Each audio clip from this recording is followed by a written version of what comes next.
Who's the man? Sid's the Who's man. the man? Who's the man? You the man. You the man, Rich. Pound. Gotta pound it. Bam.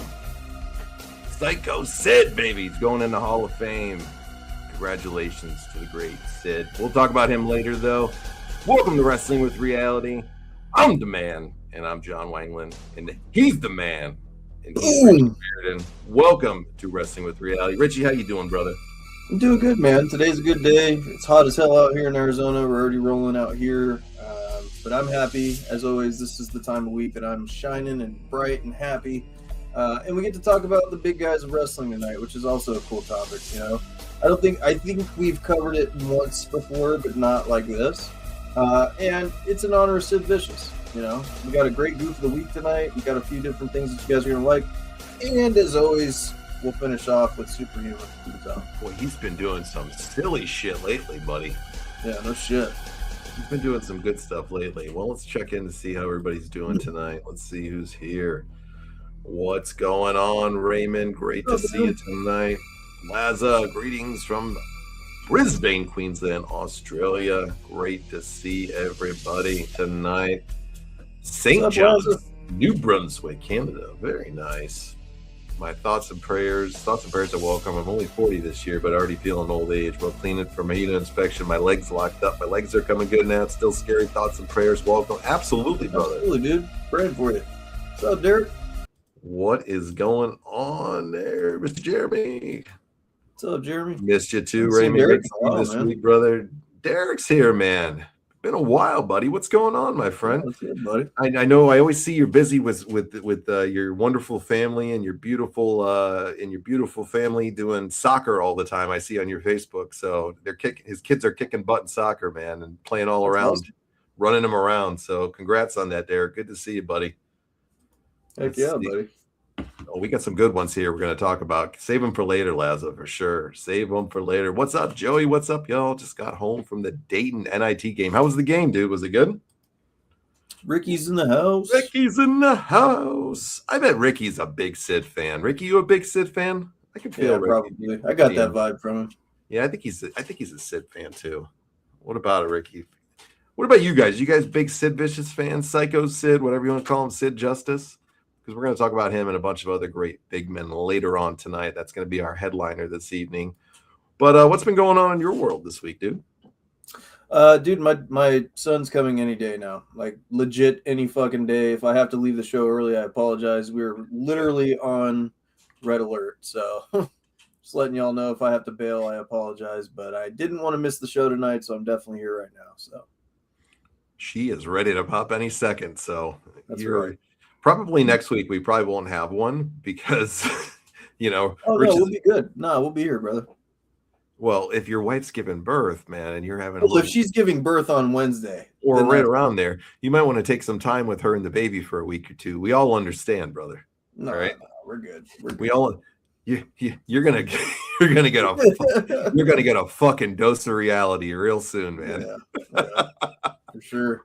Babies are fun, brother. They are great, but they are life-changing, man, when they come. Heck you know, yeah. They have the most inopportune timing all the time to need stuff too. So absolutely. Yeah, he's got a little Richie right on the way, man. It's gonna be awesome. I can't wait to see the little guy. Can't wait to see him. The Murray County Lady Indians basketball on, bringing home a state championship to our little town of Chatsworth. Well, congratulations to those young ladies. 2 in a row, if I remember you telling me correctly, right, Jeremy? So congrats to those young ladies. That's a fantastic feat for them. Richie's got the squinter. He's locked up. Yeah, I'm reading. I saw a punishment bowl. Maybe I could text my old boss and talk her into giving me a punishment bowl. Oh, boy. Woo! Well, Rewind's MIA, so, you know, we might need some good punishment bowl content here. Rabbi's not here either. I know. What's up with that? I don't know. It's weird, huh? I'll probably Vader Bomb, probably my favorite, but the Sid Power Bomb is my second fave, followed by the Kevin Nash Jackknife Power Bomb. Yeah. Yeah, for me, nobody beats Kevin Nash's Jackknife. Yeah, it's pretty awesome. But Sid's Power Bomb to me was just always awesome too, especially when he did it to Pillman. Yeah. Boy or girl, Rich? I know it's a boy. It's a boy. It's a boy. give some garlic parm wings and bring him on the show. He'll be eating them with us Hell real yeah, soon. absolutely. He's going to be raised a wrestling fan. I have a feeling. Oh, dude, he's gonna be chilling right next to me when we stream. So There you go. There you go. There's no greater joy than having a little one, brother. yeah, You're going to be, especially a boy. yeah, they're fun. Girls are great, but when you're a boy, I feel like there's a bond there. So I don't know. I have both. So it's like for me, I got to say, I think boys are easier when they're teenagers, but they're more of a pain in the ass when they're younger. oh, really? Yeah. Thanks for scaring the shit out of me. I appreciate Yeah, that. no, I'm just giving you reality, man. My Just son's kidding. 20. My son's 25 this year, and my daughter's 17 this year. So I've experienced both, and I'll say, my son, great kid, great young man, still, but he was about 11. He was a gigantic pain in the ass all the time. He was the one I was always getting calls at school, and always doing something. But then he just like mellowed out and chilled out completely. And he's the most easygoing, nice kid in the world. Never gave a problem for anybody. My daughter's wonderful, straight A student, all that good shit. But teenage girls are just fucking drama, bro. Yep. You Well, know, that's women in general. I yeah, hate to yeah. say that, but pretty much all women are Often, that way. yes. Often, yes. They're just different, but they're way easier for me, like in my opinion. Never have to worry about schoolwork with the girls. You never have to worry about getting your shit done and all that stuff. They're always on their game on that. Boys are a gigantic pain in the ass on that one. I'm in the other guy All in the right, Joey. relationship. She talked to a guy on the phone at my house the other night. I was so upset that I gave her a hate. You seem like a winner. I would definitely run from that one. Woo! The awesome bomb from Mike Awesome. Absolutely. Yeah, that was a good one too. Future WWE champion Richie, Raymond asked. Not a chance, brother. Not a chance. He's going to be a future AC technician. He's gonna run the family business one day. That's right. There you go. There you go. So what else has been going on in your world other than that, man? Anything else? Not much, dude. I'm kind of blown away by this card, the way it's shaping for MVP to go against the White House card. I am shocked at the fact of the stars that they're putting on that card, and I'm going to be honest with you. I'm kind of more excited for the MVP card than I am the White House card. It's looking better, isn't it?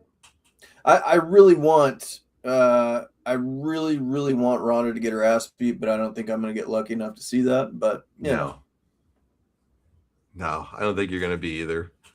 I think both people. I want Carano to win, and I want Nate Diaz to win, and I hope Nagano gets knocked the fuck out. And I think I'm going 0 for 3 on all those. So I think you are too. Rousey's winning that one. Nagano's knocking that dude straight out into outer space, probably. And Mike Perry's been way too active, and I think as long as he stays upright with him, he's going to put Nate Diaz down, and he's going to put him down in probably 2 or 3 rounds. Now, I got to say, to me, there's no losers in the Diaz and Perry fight because those two are both entertaining and guys that I can root for no matter what. So it never really matters when Nate loses. Yeah. He's going to make it fun no matter what. And then fucking they announced today, and God, I don't know why they're doing this. I think it's a really bad move financially on the UFC's part. But they're dusting off the gloves of Jorge Masvidal and bringing him back. I think he's past his prime. Who's he fighting? They haven't announced it yet. I liked Masvidal. I was on the hype train when he did the knee to Ben Askren and stuff like that. But let's be honest, after that Usman fight where Usman knocked him out pretty good twice, it's probably time to just pack it up and go home, bud. They must be kind of desperate to get a little bit more star appeal going over there. That's the problem with the UFC right now, man. They don't have any star power right now. Now they're announcing Conor McGregor, which, by the way, in the video that they showed when he was sitting on the couch and he gave the little thumbs up in Dana's office, he looks like shit. Again, like a crackhead, man. Yeah. So I just no high hopes right now for the UFC as far as star power. There's nobody dependable that they can put the company or the rocket ship on the back, so to speak. The only fight that I'm like seriously excited about is probably Strickland versus Kaima. What's his name? Makhachev or something. Islam. No, not Makhachev. Kaima. Jamor. Why can't I think of his name now? You know who I'm talking about. Yeah, the middleweight champ, Chimaev. Yeah, the middleweight. Chimaev, thank you. Yeah, Chimaev with sorry, the cleft Chimaev. flip. There's so Yes, fucking many Chimaev. of them, man. There's so many of these Dagestani guys there. It's hard to keep track of them all the time. I probably watched the most boring fight on UFC London this past Saturday, and it was MVP. And I told you I was excited for Yeah. that fight. What a fucking sleeper that was, dude. Jesus Christ. People are eating him alive for that fight. Does Airbender get knocked out this weekend? What do you think? I think Airbender, we're gonna see the last of Israel Adesanya this weekend. Who's he fighting? Don't know. The last few fights that I've watched him, man, he's lost it. Let me find out. Derek, I think most people want her to get her ass rocked so she can shut the fuck up too. What did she say about AEW this week, Rhonda? The dumb bitch, she goes on fucking AEW and makes this out like it's going to be a matchup between her and Tony Storm, and she ends up, and they're in negotiations with signing her on for a deal and everything like that. And she was totally like feeding him that she was going to sign the deal, and she didn't. It was a one-off appearance. And she did an interview today, and basically she said my AEW appearance was basically a fuck you to TKO. That's real nice. Real classy. Yeah. So, good job, Rhonda. You burned another fucking bridge. Go you.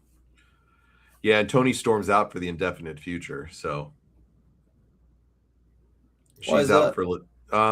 They haven't said the reason yet, but people are speculating that she's pregnant. My god, Adesanya's fucking toast, dude. Who's he fighting? They put him up against Joe Pfeiffer. I don't know anything about him. Hang on one second. I'll be right back. Yep. Yeah, I don't know anything about him. Never heard of him. I got to see Tony Storm this last weekend, actually, guys. I went to my first. Well, I'll talk about this while Richie's out for a second, but I went to my first wrestling convention this weekend, which was awesome. I went to the big event in New York, and I've never been to a wrestling con before. And they had some great names there. They had Soraya was there. They had Bill Goldberg. They had a whole bunch of other names. But I went because the model Rick Martel was there in his first appearance in 10 years. Looks like Richie, you had a good time on. Oh, dude, I was just telling him while you were gone. I had the best time ever. And I got to meet the model Rick Martel, and he was he's got such class and such style.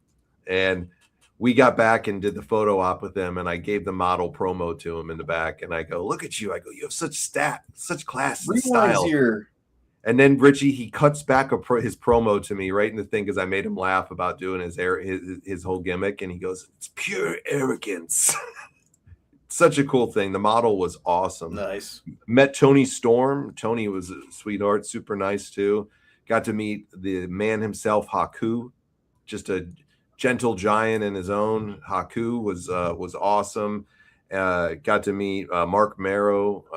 Awesome. We had him on the show years ago. It was super cool to see him. And then probably my favorite one. Oh, actually, I'll say we had to meet Tessa Blanchard too. She was very, very nice. And my favorite did you ask her if she was going to poop for you? No, I did not ask if she was going to make a duty for me. I did not. My friend is like a huge fan. Yeah, Raymond, I got autographs from Tessa. I got one from Haku. I got one from Johnny V. Bad. I got one from Tony Storm. And I think that might have been it. I might have done another one, but I can't remember. Oh, no. No, I didn't get an autograph. Rewind's in the house, Johnny. Oh, Rewind's here. Hello, Rewind. I got to meet, I'll get to Rewind's comment here in a second. My favorite one I got to meet, though, Richie, was I got to meet Eric Bischoff. Natty? You got to meet Natalia? Natty. Fuck her. No way. No. That was your favorite one, huh? No. Hell no, I didn't see her. No way. You know, but I got to see Mr. Eric Bischoff himself, and he was as cool as hell. Yeah, he was cool as hell. Even got a too sweet from him, you know. Nice. Almost asked him for an induction into the NWO, but decided to wait for the next time. You almost asked him, huh? Yeah, I said, "Hey, you need a new enforcer to the NWO." The Natalia Wrestling World Order. Fuck you. Yeah. Fuck you. There, son of a bitch.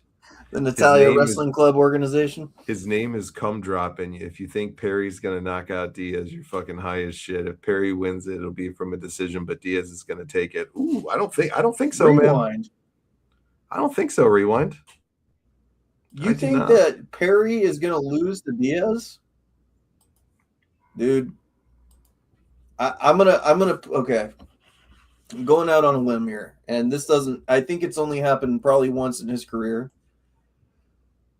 I'm gonna say that if Nate Diaz is ever to get knocked out in his career, it's probably gonna be this fight. Think so? I think so. I think so. Cheeto Fingers was not there, Rabbi. Cheeto Fingers is still under contract with the WWE. She's coming to give you a personal autograph. She's going to be there right after the baby's born to hold him and to be able. She's going to be your midwife. Okay. I'm gonna retire from this show if you ever say that again. Naya's going to be in the delivery room with you, holding your hand every step of the way, Cheeto Fingers and all. Love you, man. Don't change that. I'm not going to curse you like that, but like Danhausen would. All right. Fucking Danhausen's going to fucking curse Diaz-Hausen. I love Danhausen, by the way. I think Me too. I'm ordering one of his shirts for WrestleMania. He's awesome.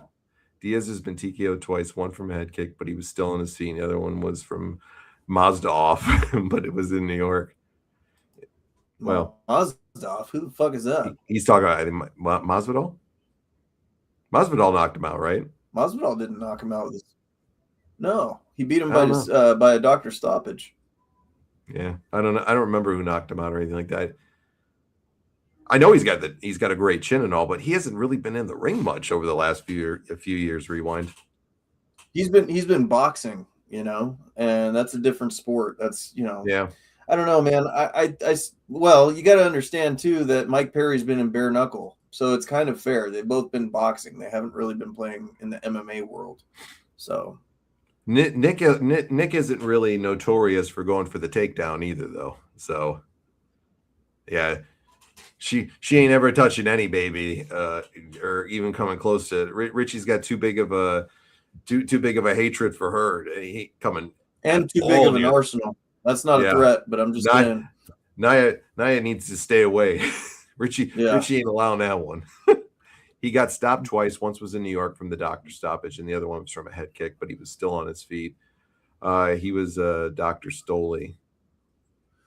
The new doink of WWE is Danhausen Raymond. Come on, man. That's not true. Danhausen is great. But Doink was really good for a long time, too. People sleep on Doink. Doink was one of WWE's best heels. I think it was in about 93, 94-ish. That's not saying much there, bud. I know it's not, but he did do some good stuff as the evil Doink. I'll just say that.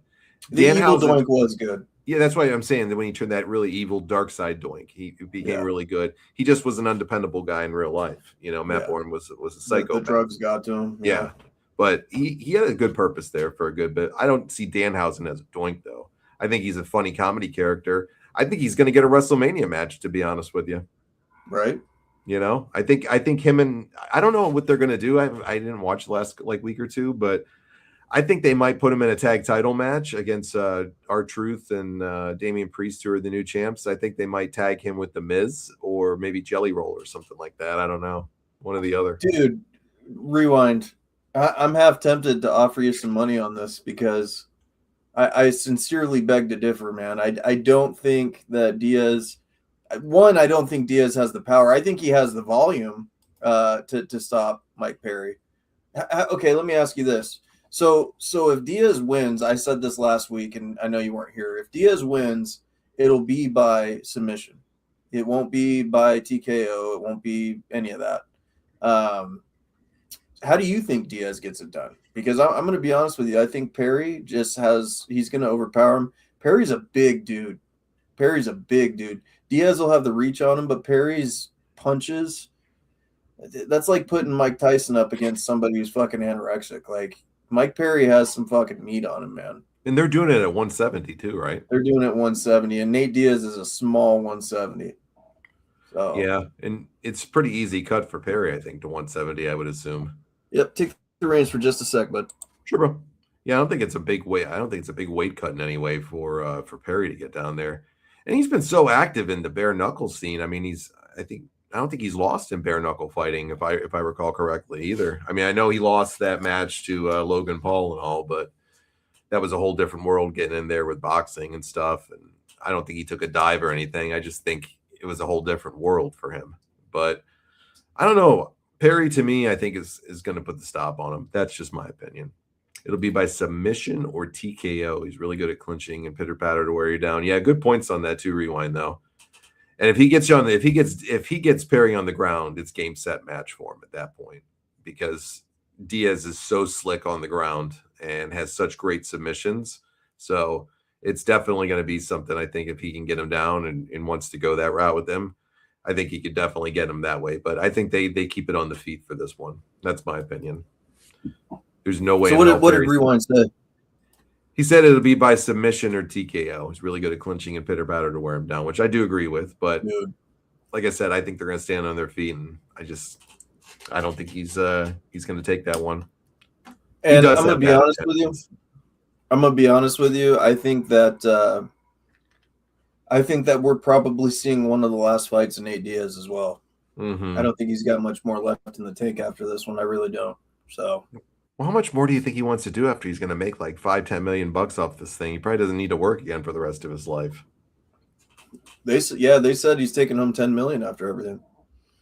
Ronda's taking home 20. 20 Nate million. Diaz is the next. Nate Diaz is the next highest paid. So. Live podcast delivery. We'll do it next week, only on pay-per-view, Richie. Not happening. Not happening. That's a fucking hard no on that one, but I'm sure somebody will do it. Now Rewind, I think that you're onto something there. I think they might be trying to set that up. To be honest with you, I really do. Connor Finch, what's that? Connor finished his contract out and having a third fight on Netflix with Nate Diaz. Yeah, he's got 2 more fights though, right? He's got 2 more. I think they'll do it quick. They want to do it while he's healthy. I don't think he's inking a new deal with the UFC. I think he wants to go to BKFC. I would think that would be Nate Diaz versus Connor in BKFC would be fucking phenomenal. I like BKFC more than I do UFC to watch it personally. I do too. Yeah, I really do. I enjoy it much more than I do UFC. I like UFC a lot too. Don't get me wrong on that. BKFC's just, you're almost always going to get a stoppage in there. Mm-hmm. And it's just way more entertaining to me. I just love seeing it's really quick. Yeah. And there's a lot of matches usually on the card, but it's like you said, it's quick. I like the round structures that they do, where they do the 5 2-minute rounds or something like that. So, Frankie. Go ahead. Yeah. Oh, no, I was just going to say Frankie Edgar's a fucking legend, man. Absolutely. Yeah, he sure as hell does. I don't give a Frenchman's fuck about the White House card. I'm more looking forward to the MVP card. Yeah, that's what we were saying in the beginning. I think we're both in. I definitely want to stream both. I don't know if you're okay with that. I mean, I would like to stream both of them. Yeah, I should be. When's the White House card, in July or June? Shit, I don't know. Let's see. The MVP card is May 16th. So I'm good for that one. Yeah, it shouldn't be a problem for me. And then the UFC White House card, I think it might be in June. Let's see. They're doing it on Donald Trump's birthday. I hope you're fucking lying. Jesus. I really hope you're lying, Rewind. It's a celebration to me. Wonderful. The greatest. The best president of all time. Highest gas prices of all time. June 14th. June 14th is the Freedom one. Wow. What's Donald Trump's birthday? Oh, God. Let me look it up. Dude. Now that's in your web history, by the way. His birthday? Yeah. June 14th. Oh, my God. Jesus Christ. Wow, I didn't even know that. How vain. It's true. He's right. Jesus. What a fucking prick he is, bro. What a turd. Give him the goof. You want it, man. You call for it. It shall come to you. No, Mark Kerr's a fucking goof. He's a fucking goof. Jeez. Anybody who knows him knows he's a goof. I'm almost tempted to boycott it just because of that. Oh, I'll still Jesus. watch it. What a fucking turd. What a turd. So just so you guys know, I made a sweet graphic that is give him the goof, and I am going to be making some magnets. Okay. And we'll put it up. I'm going to make a video to it next week. That'll be the lead-in for it. I didn't have time to do it this week, but I'll make it out of that one, and it'll be funny. It would make incest rednecks blush. God damn. Oh my God.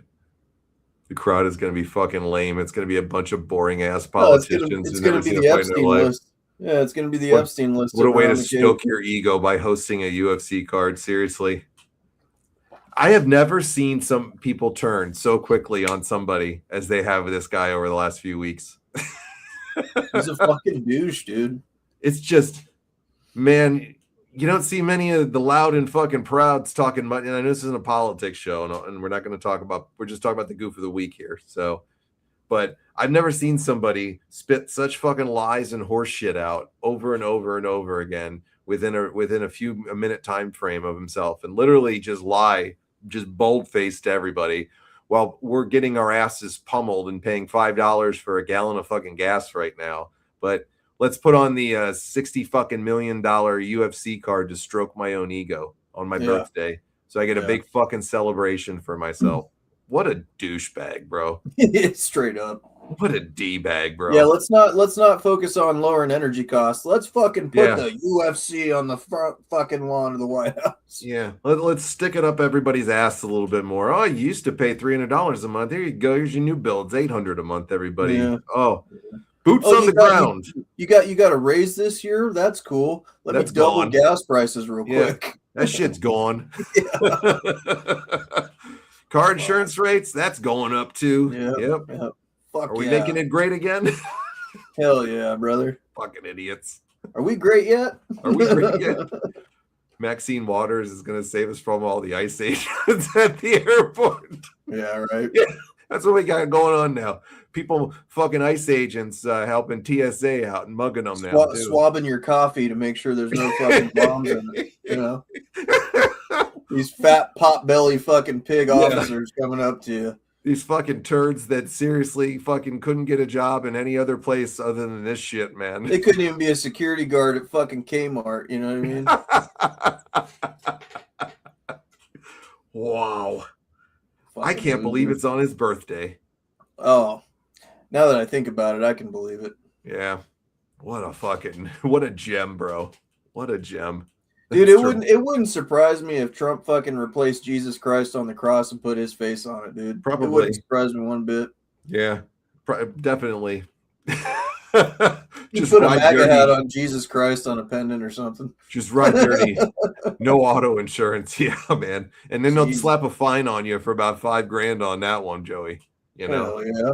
They just stick it to all of us poor folks just over and over and over and over and over again. Fuck it, dude. Even us middle class folks are getting it in the fucking ass. I mean, they're doing class warfare. They don't want any fucking class. They want rich and they want poor, and that's it, dude. I don't think he's gonna do that, Raymond, because I think Donald Trump might have kept Vince out of a lot of trouble on some stuff. I think when they scrubbed fucking Donald Trump's fucking mentions in the Epstein files, there might have been a little Vinnie Mac in there somewhere. Yeah, I think those two are definitely in bed together a little bit. Trump is what Vince wanted to be. Yeah. Can you imagine Vince as the president? Oh, Jesus. Would it be an even bigger shit show than it is with fucking with Trump, you think? They'd have WrestleMania on the front lawn of the fucking White House. That would be tremendous. Vince just every time Vince gets tired of one of his cabinet members, it's a fucking live screening and he's just fucking yelling, "You're fired!" Derek's got him run. Can't wait for the next trivia night. Yeah, we'll have to do that soon. We haven't We haven't hung out. done it in a while. Let's plan on a couple weeks, Derek. Pay attention to the page, and we'll definitely put some stuff in on there. But I'll give my 2 cents on it real quick. I like the ones that were athletes. No disrespect to Andre, though. My top 5: Taker, Nash, Kane, Sid, Vader. Great picks there, Derek. Great picks, man. Women already slapped fine on me. Might as well have law enforcement do it too. Might as well. Parts Unknown is immune from all of this. Well, I'm glad you're immune from it, Rabbi. That's a good else.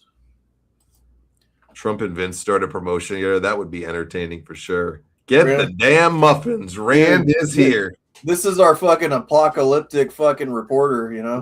We love Rand, man. We love him. We love it, man. Yeah, we'll have to put some of the fantasy booking shows coming up again here soon for sure. We'll definitely have to get one of those on the docket in the very near future. Yep. Scary thoughts. I'm not sleeping tonight. Well, we don't want that. We don't want that. What else? Don't talk to Rand, man. He'll have you fucking. He'll have you fucking stocking up on ammo cans, fucking barricading yourself every night into a bunker and shit. Shit, that shit was funny, man. Yeah, Vince would have everybody line up to join the Kiss My Ass Club. Hell yeah. Want to keep your job? Kiss my ass. Fucking Jim Ross would be up there kissing his ass for the 5th time. Yeah, Vince would definitely proclaim that he's God. I'm God. Oh yeah, he beat God in a wrestling match once. Yeah. Only Vince would do that, right? Like literally have fucking God as a partner for somebody. I'm gonna take on HBK and God. Hey, I saw one of your fucking boys at the fantasy or the wrestling convention this weekend. Rewind said that he would definitely join the Kiss My Ass Linda Club. Hey, I know you would, dude. So I sent your best wishes out, and I told one of your favorite people who I saw that you are going to be signing up for their Patreon soon. I'm gonna be pretty upset with you if you go down this route here. Jelly Nutella. I saw Jelly Nutella, your buddy there. Those of you don't know. Richie hates Joey Janela. We've had some words, and let's just say in the prime time of his career, which isn't saying much, when he was starting out with AEW, I got in a fucking total internet feud with this fucker, and oh my god, man, I was bullying this fuck, and yeah, he probably deserved it. He banned me within fucking like 2 hours. Yeah, he probably deserved it. Dude, I saw him, and then I saw the one that we've talked many times on the show. I saw Nick Gage too. Yeah. Nick Gage is like a midget, literally, like he's short as fuck. He's like a starving midget that's like dying. He looks bad, bro. And this isn't a joke on Nick Gage here. He does not look in good shape, man. He was bleeding all over the bathroom when I went in there to go take a piss. And he carries around like a Shih Tzu with him everywhere he goes. And he was bleeding all out of his hand. He looked in rough shape, bro. Bad. And your boy Joey Janela looks like a bigger crackhead in person too. That's not saying much. He's challenging you to a death match. I don't fight the mentally disabled. I think most people hated the Vince and God angle too. I thought it was in really poor taste. I did not like it either, and it was stupid. Yeah. Would you agree? I don't want things to be censored on WWE. I don't ever want that to happen. I think it had its place for it. It was pretty funny, and it's definitely still talked about today. So I wouldn't want to wipe it out completely, but yeah, they could have went a little bit different, What else has been going on big in wrestling this week? Anything that's been big going on in wrestling for you? Natalia's been heavily featured. I'm sure you're happy about that. I did not see it. What's been going on? She might. There's a chance she might main event night 1 at WrestleMania. Against who? Maxine. Main event? Yeah. Yeah. That's what they've been saying. They're gonna put her over Roman and Punk and Cody and Randy. No, they're gonna be on night 2. Night 1, she's main eventing. Yeah, sure. I'm boycotting it if that's the fucking case. If she main evented a WrestleMania, I will boycott that WrestleMania. Yeah, so I'm pretty stoked. Like, I gotta be honest with you, dude. I shit on the Punk and Roman thing in the beginning and was like, I don't want to see this. I don't want to I don't want any part of it. None of that. I can't wait to watch it now, dude. They've done such a good job telling the story. I can't wait to watch it. So I'm pretty excited about it. The other thing that I'm excited about is Cody Rhodes, I think that's going to be a great match. I think that they might pull the trigger on him being a heel, which would be great. Maybe they do the face turn for Randy. I don't know. Randy's getting the title. I have a feeling Randy's getting the title for sure. And they might want him to even surpass John Cena, maybe. Who knows? You just had R-Truth win the fucking tag team belts. I don't know if you saw that. R-Truth and Damian Priest. Pretty funny tag team. I think it's a good time to pull the trigger on that. Here's the thing that I don't understand is where the fuck are they going to put Gunther in Mania? I don't think they have any intentions for him now that Ray's injured. That's scary to me, bro. He hasn't been on the show in 3 weeks. That's scary to me. Like, you retire John Cena, you retire Goldberg, which isn't saying much on Goldberg, but you retire these guys and you're going on a legend ass-kicking tour, and you're not featured at Mania the same year? Yeah, it looks like they were going to do something with him and Ray and then ended up not doing it. So, ended up not doing it because Ray got hurt. And looks like they have absolutely nothing for him. What do you think? So they're kind of hinting in this, going back to Punk versus Roman, they're kind of hinting at this a little bit. The Usos and him kind of have a little bit of heat where Jimmy is being told by Roman Reigns, get your brother and get out of the ring, and Jay's not listening to Roman. I'm wondering if the Usos are going to come out and it's going to look like a bloodline attack like they did with Cody, and instead they turn on Roman Reigns. Mm-hmm. Could be interesting. I mean, Jay sells a lot of T-shirts and merch and shit for them, but if they really want to do something with him, they have to find a way to separate him again because he's looked like a bum again. He's looks like a fiddle. That's why I think it might be good, because if they get Jay in a program with Roman and they have Jay go over on Roman, that would look really good for him. Yeah.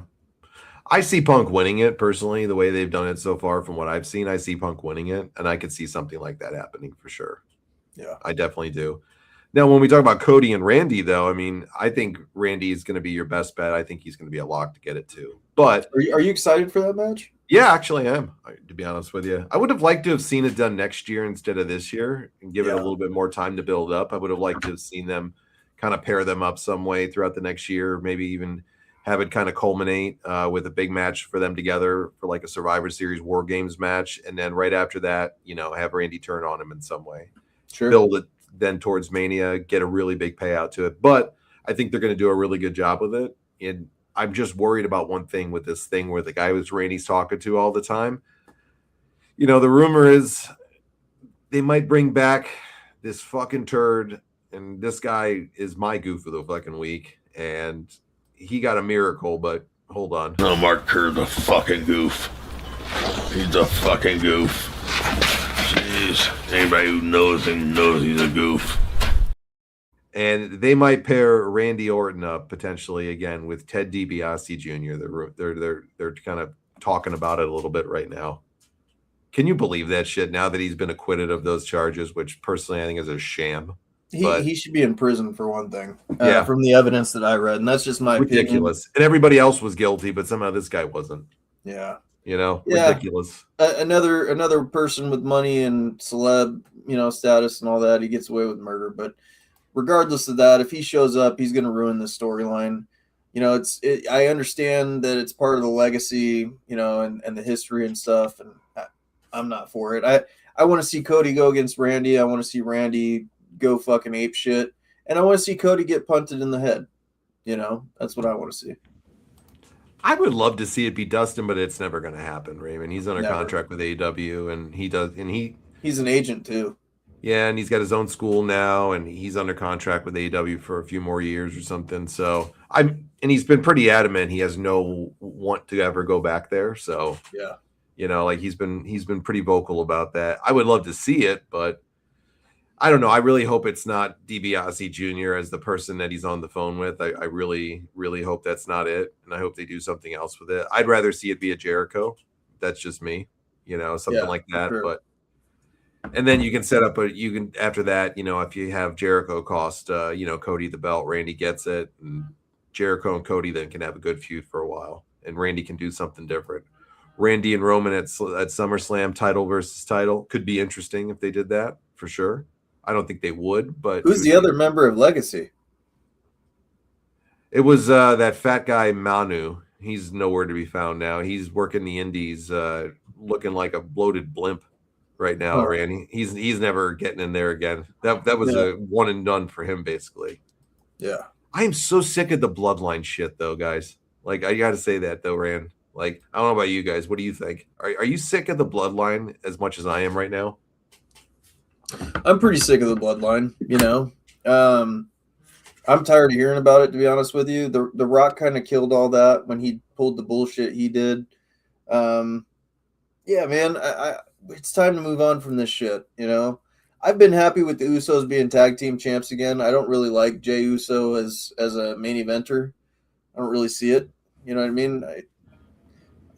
I'm still speechless they haven't pulled the trigger on LA Knight. That's the biggest thing that I'm like against WWE about is they haven't pulled the trigger with him. I love what they're doing with Penta. LA Knight's being criminally underused, dude. Yeah, he's been, and I don't think it's going to change anytime soon. I don't think they like him. I think the people in management, they don't like him for some reason. When Triple H will rehash the whole Kevin Nash calling himself from the 2011 angle for the Randy Orton phone call. God, please no. I don't want to see him redo any of these stupid old things. I hope they do something good with it.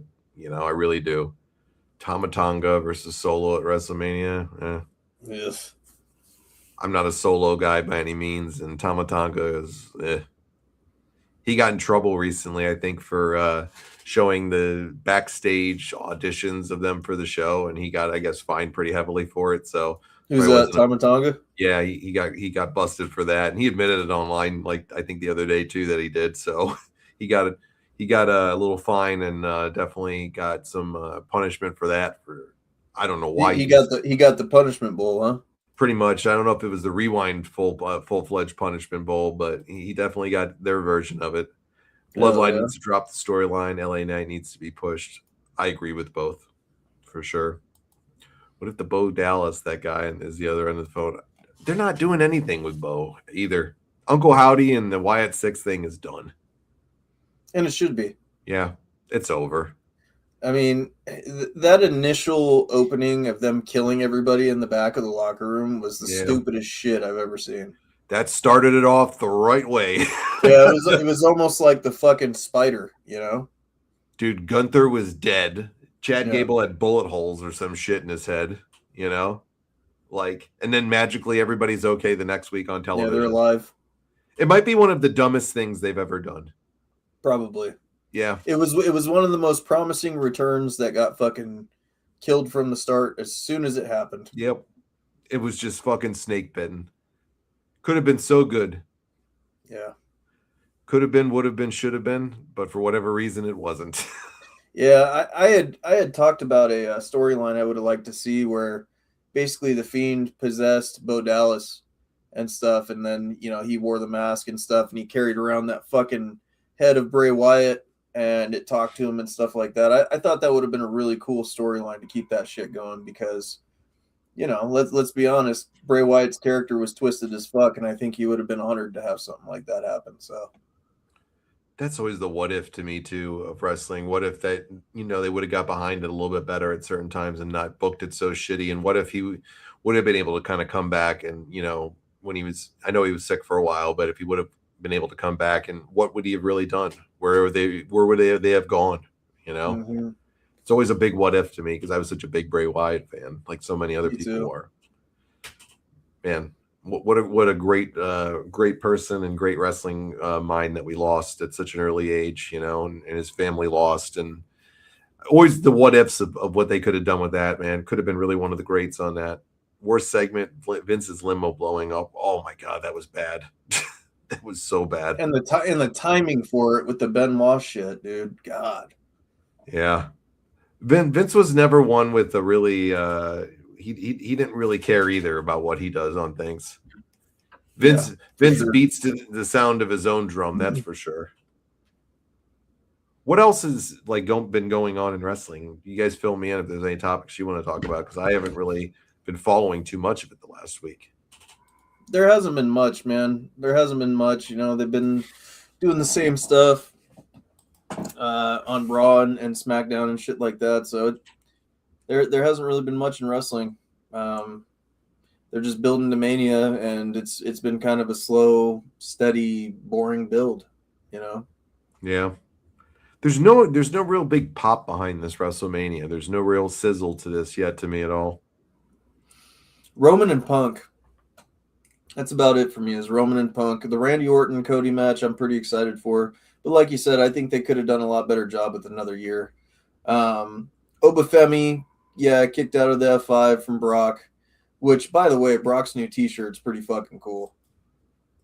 I haven't seen it. It's the fuck around and find out, but it's fuck around F5. Oh, FAO F5? Yeah. Yeah.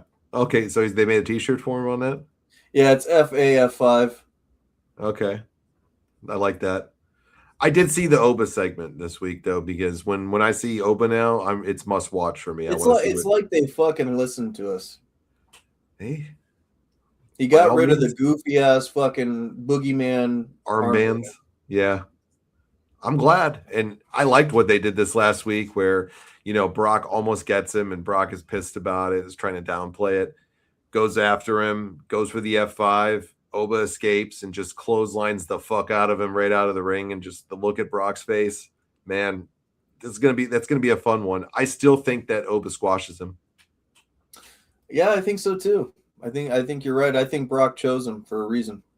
Yeah, this was pretty cool. They did like a Stone Cold moment where Seth got arrested by the police and stuff like that. And Paul Heyman, I'll tell you what, he went pretty personal by saying that, he was going to raise Seth's kid and stuff like that. Don't worry about your kid because I'll take care of her. And, Seth fucking booked it from the cops in handcuffs and still stomped Paul Heyman out. It was pretty interesting. Pretty interesting.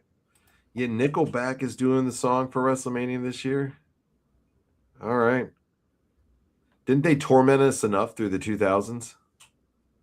I mean, there's people that there's two people in life, people that like Nickelback and people who hide they like Nickelback. Do you like Nickelback? I think everybody knows the words to their song and they would sing it if they heard a song. Which one?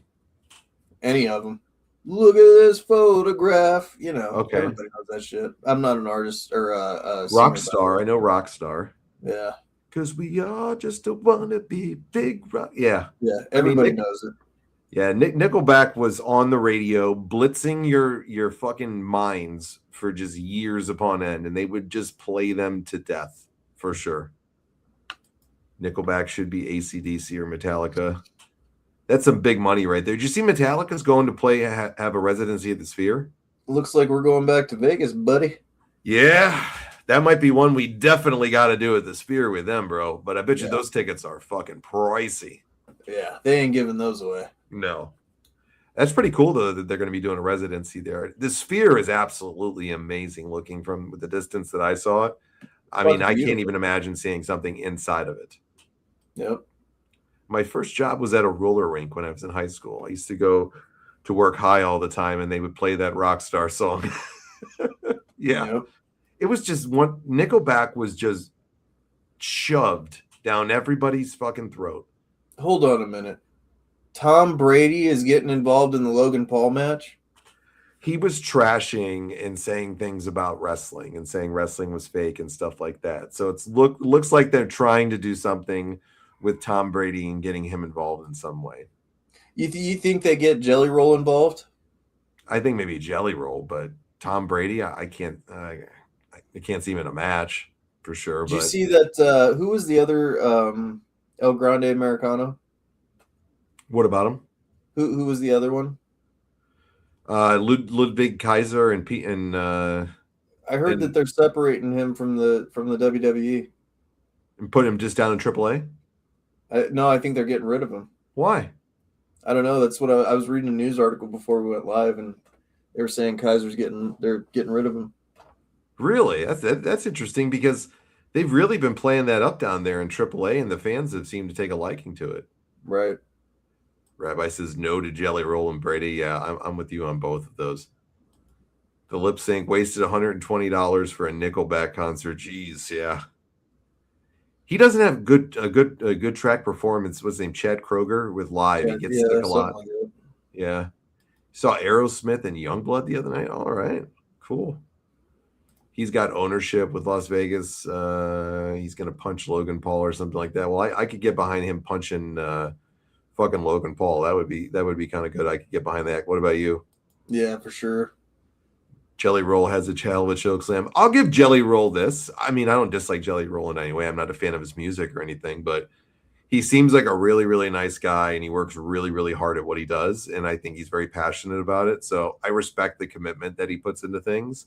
And I understand why they bring a guy like him around. And he's a guy that looks to me that he puts every bit of effort that he has into it. And I respect that. Dude, Sandman looks like he's fucking got liver failure, man. Like he looks pregnant. He was there this last weekend too. I saw Sandman standing around there in his best faded denim shirt, rolling around there. So did he have the fanny pack and the fucking sweats on? Oh yeah, absolutely. Fanny pack. I don't know about sweats, but I think he had jeans. But he had one of those denim shirts. You know, the old '90s denim. You know, the blue ones, all faded and shit. And you wear like an old faded T-shirt under it. He's got the big fucking pocket for his big pack of smokes that he's got. You know. Like, I wonder how many beers that motherfucker's consumed in his life. Oh, probably just oodles of them, you know? Just fucking oodles and oodles and oodles of beer. Just tons of it. Still a drunk, if I recall correctly, too, right? Oh, I'm sure he is. Yeah. Yeah, he does not look really good at all. But, hey, that's what a lifetime of being an alcoholic will do to you. Not taking care of yourself. Sure, dude. Absolutely. You know? What do you guys think about? Well, we talked about him in the beginning, though. Let's go back. Let's go to Danhausen for a second. What do you guys think of Danhausen in the audience here? I gotta say, Richie, every time I see a Danhausen clip on or something on YouTube, I watch the guy and he gets funnier and funnier and funnier to me every single time that he's out there. I saw him do this video clip from a couple years ago with High Spots where he's walking through their warehouse. The dude is so fucking funny and natural. I really think they got something with this guy. And I'm interested to see what they're going to do with him in the future. What do you guys think of Danhausen now? What about you, Richie? What's your thoughts on him so far? Well, he hasn't got to wrestle yet, which sucks. Do you think that he's going to get featured on WrestleMania's card at all? Do you think he's going to be like a guest host or something like that? Or I do think he's going to be in a tag match of some sorts. I think it might be him and The Miz versus R-Truth and what's the other guy's name? Damian Priest. I think they might try to tie that in somehow, and I think they might put the titles on them as a tag team together. Yeah, I like Danhausen a lot, man. I think everybody was critical of him when he made his debut, but you know what? He's turned it around pretty well for himself. He's just so naturally funny. He really is, guys. Like, check his YouTube channel out, and if you don't get entertained by watching some of that, I can't think you're being honest with yourself, because his YouTube videos are funny as hell. Yes, some are annoying, though, Rewind, but they're really funny, some of them. Really funny. He's still recovering from an injury? Might be his leg still. He's had a lot I don't buy that WWE would sign somebody injured. That's kind of crazy. I think he broke it a couple years back, and they barely used him in AEW. He basically sat on the shelf for like a year and a half or something. So I can't imagine he's injured in any way. I don't think he's going to be in a ton of matches all the time, but I just think they're going to use him in a really interesting role of some sorts. He's already getting the Undertaker a happy birthday. I got to see that one. Jesus. Did you see the Cold Stone, the Cold Steve? Did you see the Cold Steve one that he did? I did. And the T-shirt cannon, that was pretty cool. Yeah. Neck injury. Okay, interesting. I'm sure he's probably healed by now and can get in there, though. I don't think they would have signed him if he was really messed up. Do you? No, I don't. Not for a minute. I think this guy's going to be one of the most over people on the roster in the next year. I think he already is with his merch sales. I mean, they're evident. He's the number one merch seller in the company again. And this is the funny thing about him. He was the number one independent person that was selling too on Pro Wrestling Tees for a long time. He was the number one seller. You know what that shows me, though, honestly, in the wrestling world? It goes to show you what we've been saying is right all along. Mm-hmm. People want characters. Yeah. They want people that are outside of the cookie cutter bullshit that the WWE has painted this picture of as a wrestler. All these guys have the same fucking costumes, the same fucking gimmicks. Look at Logan Paul, look at The Miz, all these similarities between these different wrestlers, their costumes, everything like that. Danhausen is one of those guys that's unique.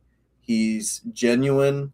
He believes in his character, just like a Mick Foley believed in Mankind, Dude Love, and Cactus Jack, just like an Undertaker believed in himself, just like Kane did. Now, on a comedy level, I'm not saying this guy's going to be, some superstar WWE champion or something like that, but he has an important role right now with the character he's developing, I'm hoping it inspires more of these guys to step outside the box, because Danhausen, he's that old school guy where he's that gimmick, Stone Cold did his own promos. Mick Foley did. I believe Danhausen does his own shit, and they need to start letting the wrestler be the artist again and not fed scripts from somebody else who has no business writing scripts, It's the interesting thing about his character is that it's a big reflection of his personality, as he's mentioned in interviews that I've seen him when he's just acting as himself a little bit. And it goes as far as he was on Conan O'Brien's show. Richie, did you know that? Yeah. That's how much this guy took the world by storm a few years ago, that people loved him that much, that Conan O'Brien had him on a show. And Conan O'Brien has one of the top podcasts in the world, I fucking love when he calls CM Punk Pepsi Phil. Pepsi Phil. Oh, absolutely. His names and just how he does things for people. He calls Bailey Ding Dong Hello.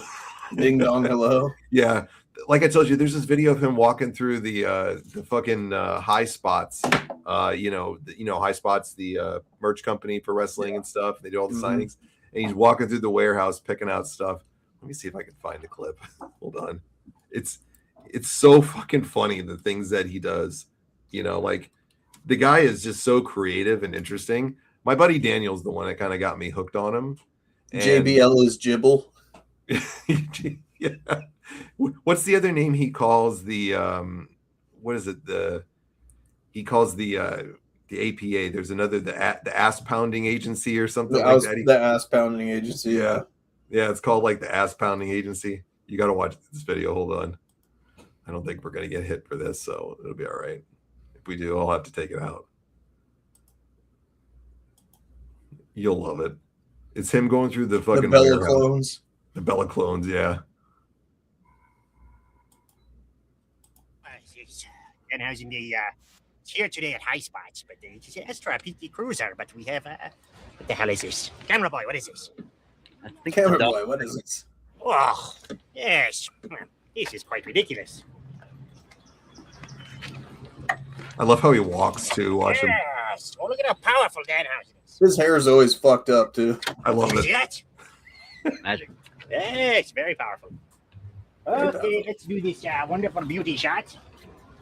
Which highspots.com. Danhausen is at the factory today. Also, if you notice, not open to the general public. Danhausen is very famous, very evil, though, as we all know. Best friends with Conan O'Brien and The Rock. No big deal. No big deal.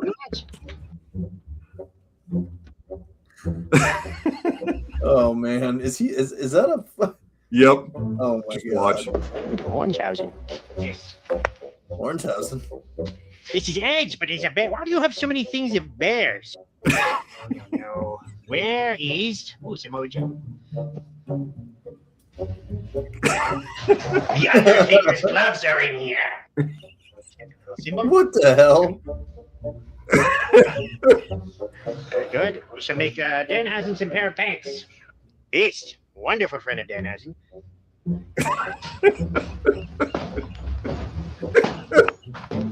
Oh, this just cracks me up. Hardy boys, Danhausen. Let's get down. Do not start your day without eating a big bowl of booty owls. Hear that, beast Triple H McMahon? Or Danhausen? So today, see my man, yeah? Very cool. Kong! He's still doing it. Me. Ding dong, hello. Ding dong, hello.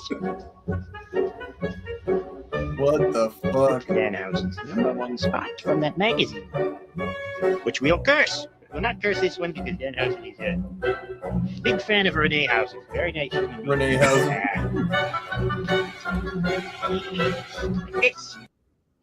He's great, isn't he?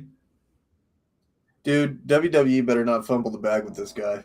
He's just naturally fucking funny, man. And it's so stupid. You just got to love it when you watch it. You really do. You guys got such talent, man. Yeah. Glenn Jacobs is now arguing with Kane on X. Oh, no. Was he fighting with a parody account or something? Probably cocaine. Do you think he could be over as a huge baby face like a Sting? I think no. I'm not saying with Sting's level, but I think he could be over as a huge baby face. Not at Sting. Sting was like the, he was the face of the company, the Superman, Danhausen over as a huge baby face, though, I could actually see it. Yeah. And I agree with Rewind. This is what I was trying to say earlier. He found a niche in wrestling that no one's doing, and he capitalized on it. Absolutely, dude. Absolutely. Think about being able to just roll around, be a goofball, have fun, play a little reflection of your personality, and make just oodles of money at it. Not a bad deal. He does a great job at it. Yeah. And you can tell he likes what he does. And I heard him say in an interview that it was, I think the one with Conan, he said the most important thing is you have to like what you do. And he loves doing it. He loves to entertain people. And it's a big reflection on him. So he enjoys doing all the things that he does and the business side of it and having a good time with it and just being who he is because he's a video game nerd. He loves horror movies and stuff. That's just who he is. So I love to see, things like that. Yeah, he's so over. He's going to get a big pop at WrestleMania, whichever night he's on for sure. If Vince was still in charge, he would have signed him. And if so, he would have ruined his character. Yeah. Oh, fuck yeah, he would have ruined it in a heartbeat. He would have never signed him. This is the type of character you just got to let go, though. You got to let the person that created it, who has that vision, let them do it. That's where I think the problem sometimes with Bray Wyatt or The Fiend, whichever character you wanted to associate with him was sometimes. Bray was so good at doing it, they didn't understand it. And they tried to put their spin on it, and it didn't work often because of that. And it made the character not what it was supposed to be. Right. You have to trust people's ability when they've done something unique and different, like a character like a Bray or a Danhausen or other people that have done it before. You can't fuck with it.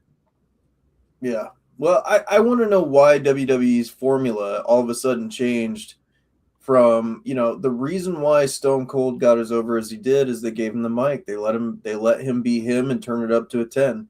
Same thing with The Rock. Same thing with The Undertaker. Same thing with all these other characters. Mick Foley, you could go down the list. Take the muzzle off these people again. Let these guys go out there and do what they're passionate about.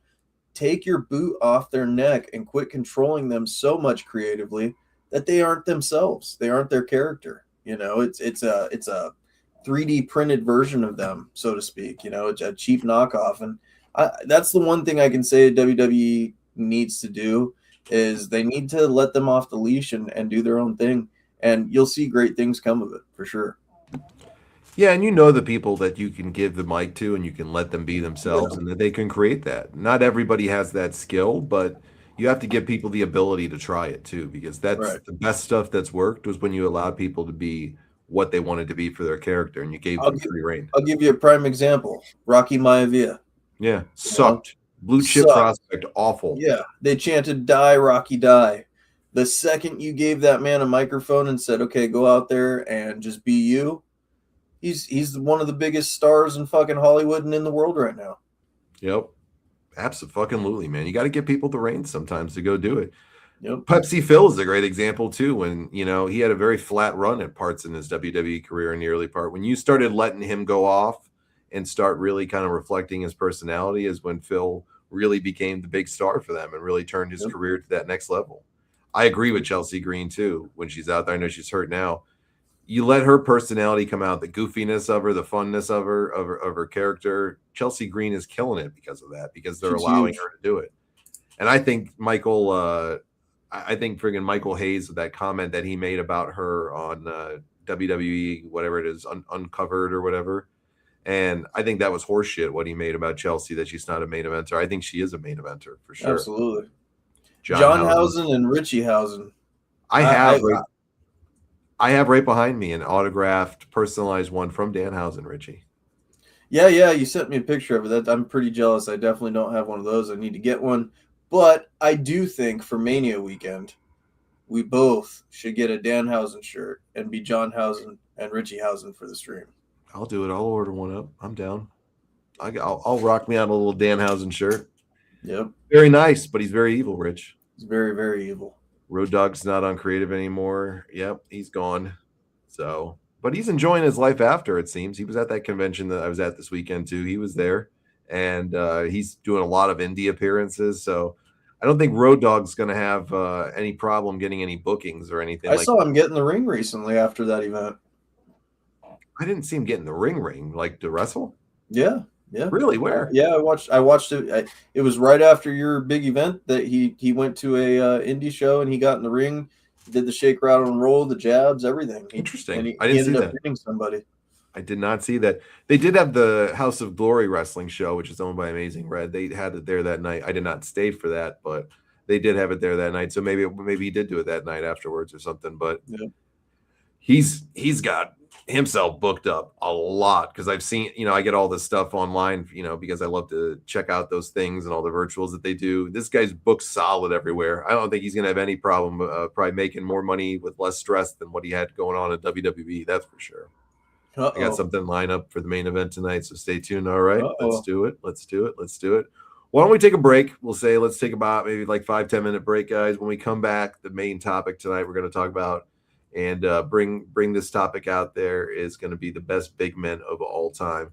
But before we go to break really quick, Richie, how can we not mention the loss of a legend last week? And, I think it was last Friday, the man himself, Chuck Norris, unfortunately passed away and had a medical emergency the day before, but he passed away at the age of 86 years old.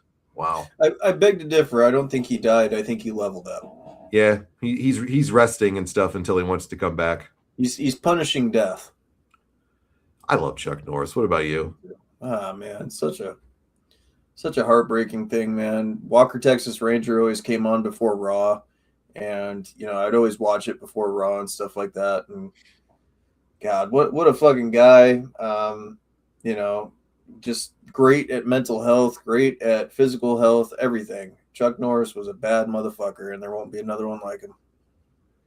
Yeah, he was another one for me as a kid, that I grew up watching his movies. I remember my dad first introduced me to him with the movie The Delta Force, and I just loved that movie, and I would watch it just over and over as a kid. I loved put him against Bruce Lee, too. Yeah, fought Bruce Lee and Enter the Dragon, and I think it was 1972, if I remember correctly, and those two had a hell of a fight in there. And Chuck held just about every martial arts accolade you could possibly hold. He was like a 10th degree black belt in Taekwondo. He was a black belt in Jiu-Jitsu, an 8th degree black belt, and other this, that. I mean, the guy had more accolades ever. He was undefeated for 6 years in karate, just his accomplishments. And he was a classy man too, which was the thing I liked about him the most. He was very, very, very, very big on keeping up with being a good person, and sad to see Chuck go. But the Chuck Norris memes are always some of my favorite stuff for sure, just to see too. And Chuck was such a cool dude. Yeah. Dennis Condrey as well for the Midnight Express passed away. Great performer in his day. Midnight Express, to many people, top tag team of all time, especially for people that grew up in that era. So really, really sad to see that he died. But yeah, the Midnight Express is wrestling a match in heaven right now too. For sure. Chuck Norris is the new Grim Reaper. Yeah. Humble dude for sure. You never hear anybody say anything bad about the guy. Yeah, that's because you can't. Yeah. Never. And in such a day and age too, where everybody politicizes everything and hates somebody because they affiliate with a party, Chuck was a guy that supported, he was a very big Republican and supported Donald Trump and was very friendly with them and things like that. And nobody faulted him for it because, of course, everybody's allowed to have their own respect. But in today's day and age, people attack people for it. And Chuck always campaigned in a very classy way for people that he thought were good. And in today's day and age, when people aren't trashing you for whatever you side with, Chuck never got trashed for it by 99.9% of people that I ever saw, because he's a classy dude. That's how respected he was. Even teenagers now know Chuck Norris. My daughter even said it to me that day. She goes, "Dad, your Chuck Norris died." Yeah. That's how much of a legend Chuck was, for sure. Yep. No, I mean, I'll say it like this. Don Fry looked up to Chuck Norris. Yeah. You know? Chuck had the original OG awesome beard too. So he had the original OG beard for that, man, because that was his calling card. So the boogeyman checks his closet every night before bed to see if Chuck Norris is around. I always love my 1911 sleeps with Chuck Norris under his pillow.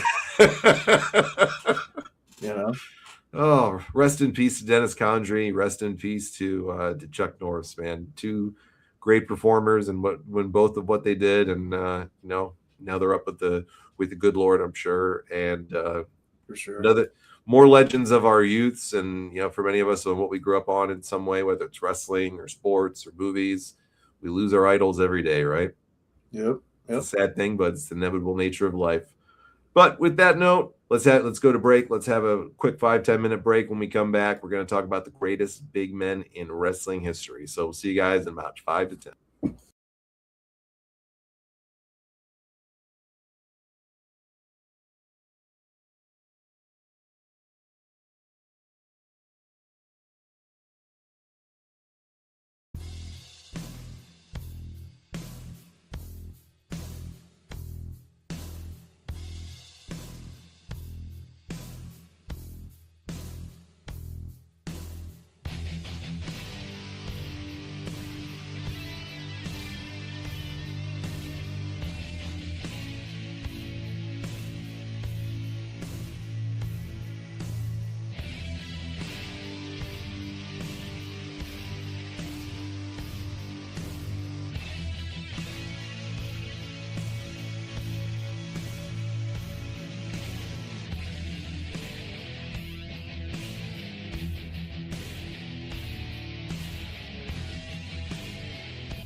All right, everybody, we are back from the break. Hope everybody had a good, quick break. All right, Richie, let's get to the main event tonight, my friend. Best big men in pro wrestling. But before we do that, you want to open up the lines at the end? Yeah, absolutely. I want to do that, but I also want to mention something that we forgot to say in the news. Obviously Sid Vicious is getting inducted into the Hall of Fame, but Dennis Rodman, the Worm. Yeah. Congratulations How to could we not him. mention him, dude?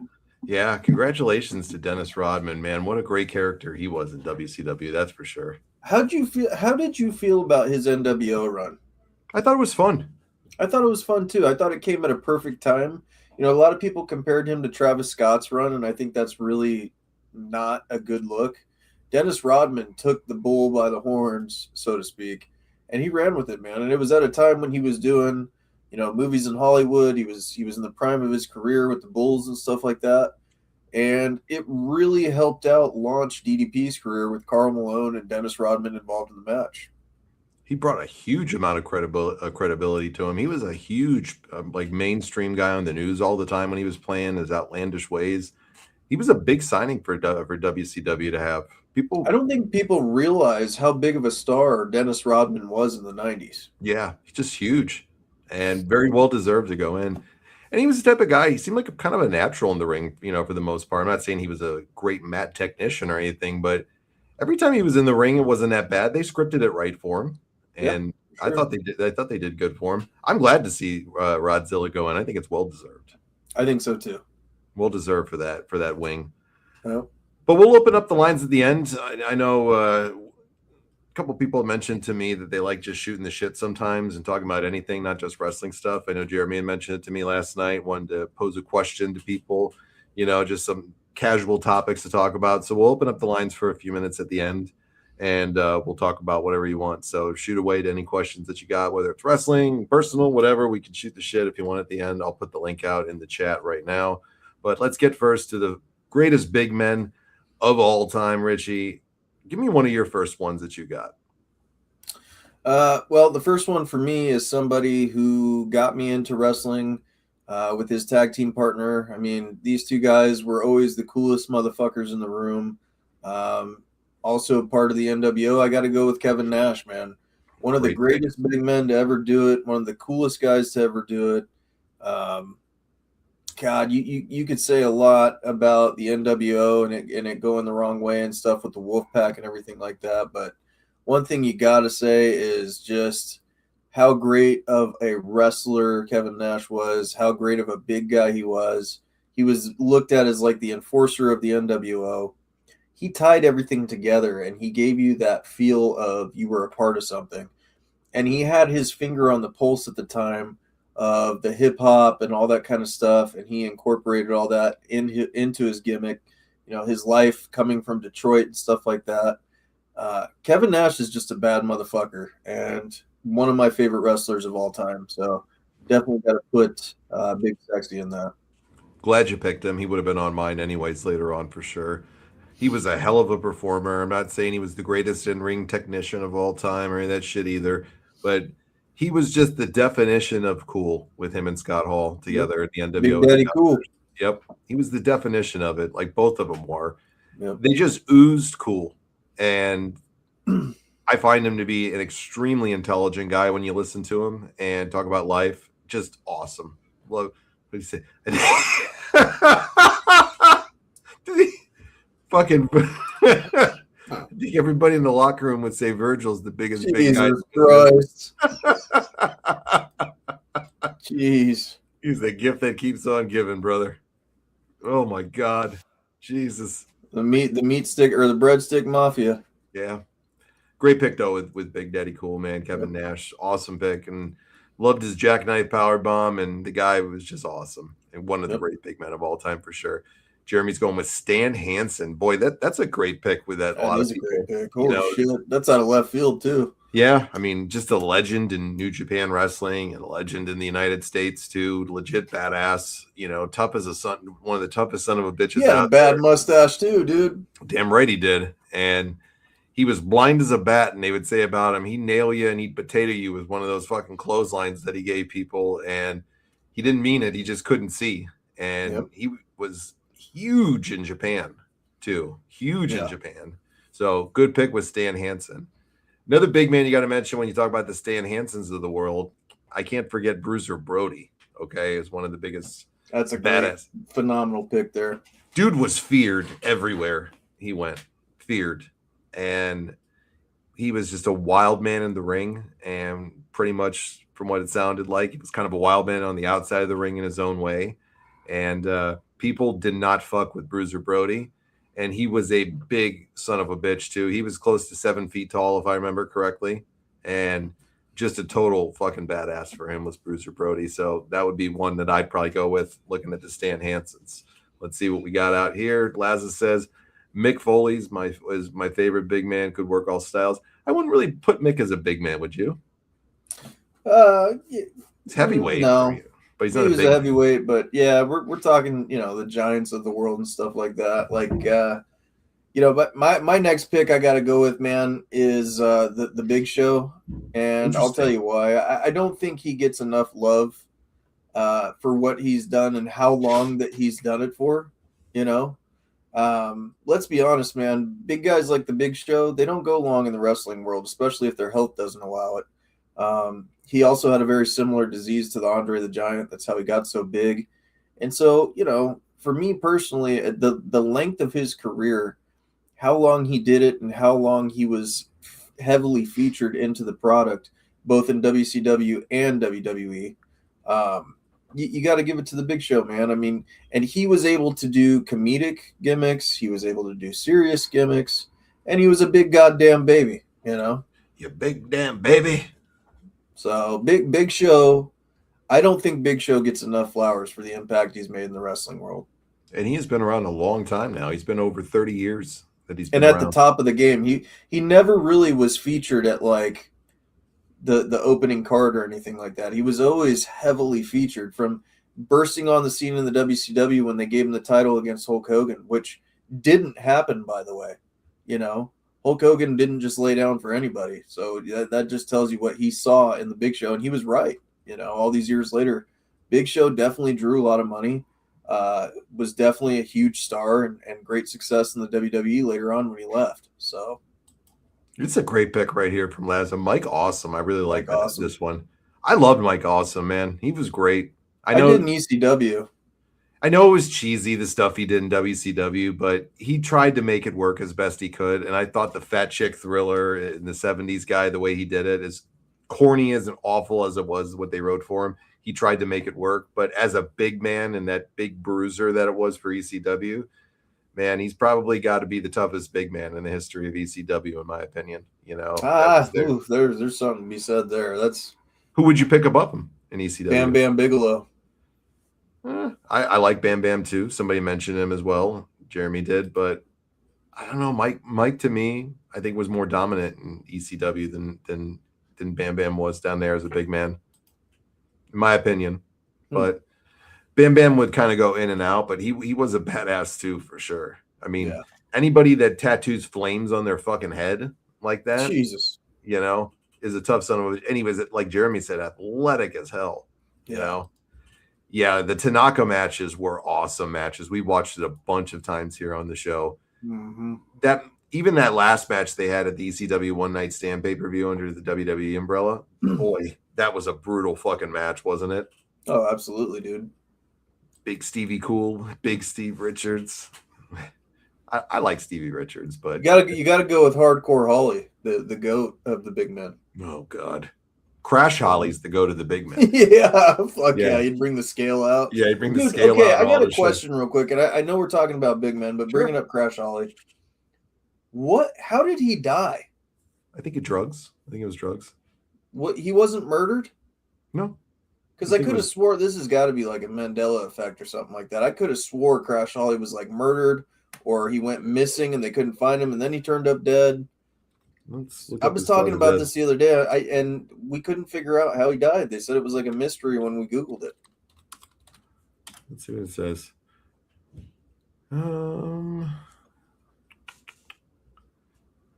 He died in 2003. It's been that long? It's been that long. Jesus Christ. 23 years. He was found dead. Let's see. This was the stuff about him. He was found. Where'd it go? He was known for his claim as being a super heavyweight who weighed over 400 pounds. Yeah. Hell yeah. Yeah. I loved about it. Let's see. He was released in WWE in 2003 due to budget cuts. He joined TNA as Mad Mikey, where he remained until his death later that year. He was found dead at his home. He was found dead at the home of fellow wrestler Stevie Richards. Wow. They lived together. Wow. I didn't know that. In Navarre, Florida, he choked on his own vomit after overdosing on alcohol and drugs. His death was ruled as a suicide by the medical examiner at 32 years old. So it was a suicide? So they said it must have been that he drank too much alcohol and pills and killed himself. So crazy, terrible. Was Hardcore Holly another big man in the locker room? Fucking shit, dude. Jesus, man. I'll tell you. All right, let me give you another big man for me. And I got to mention him because we let off with him tonight, and it's his week this week for his announcement.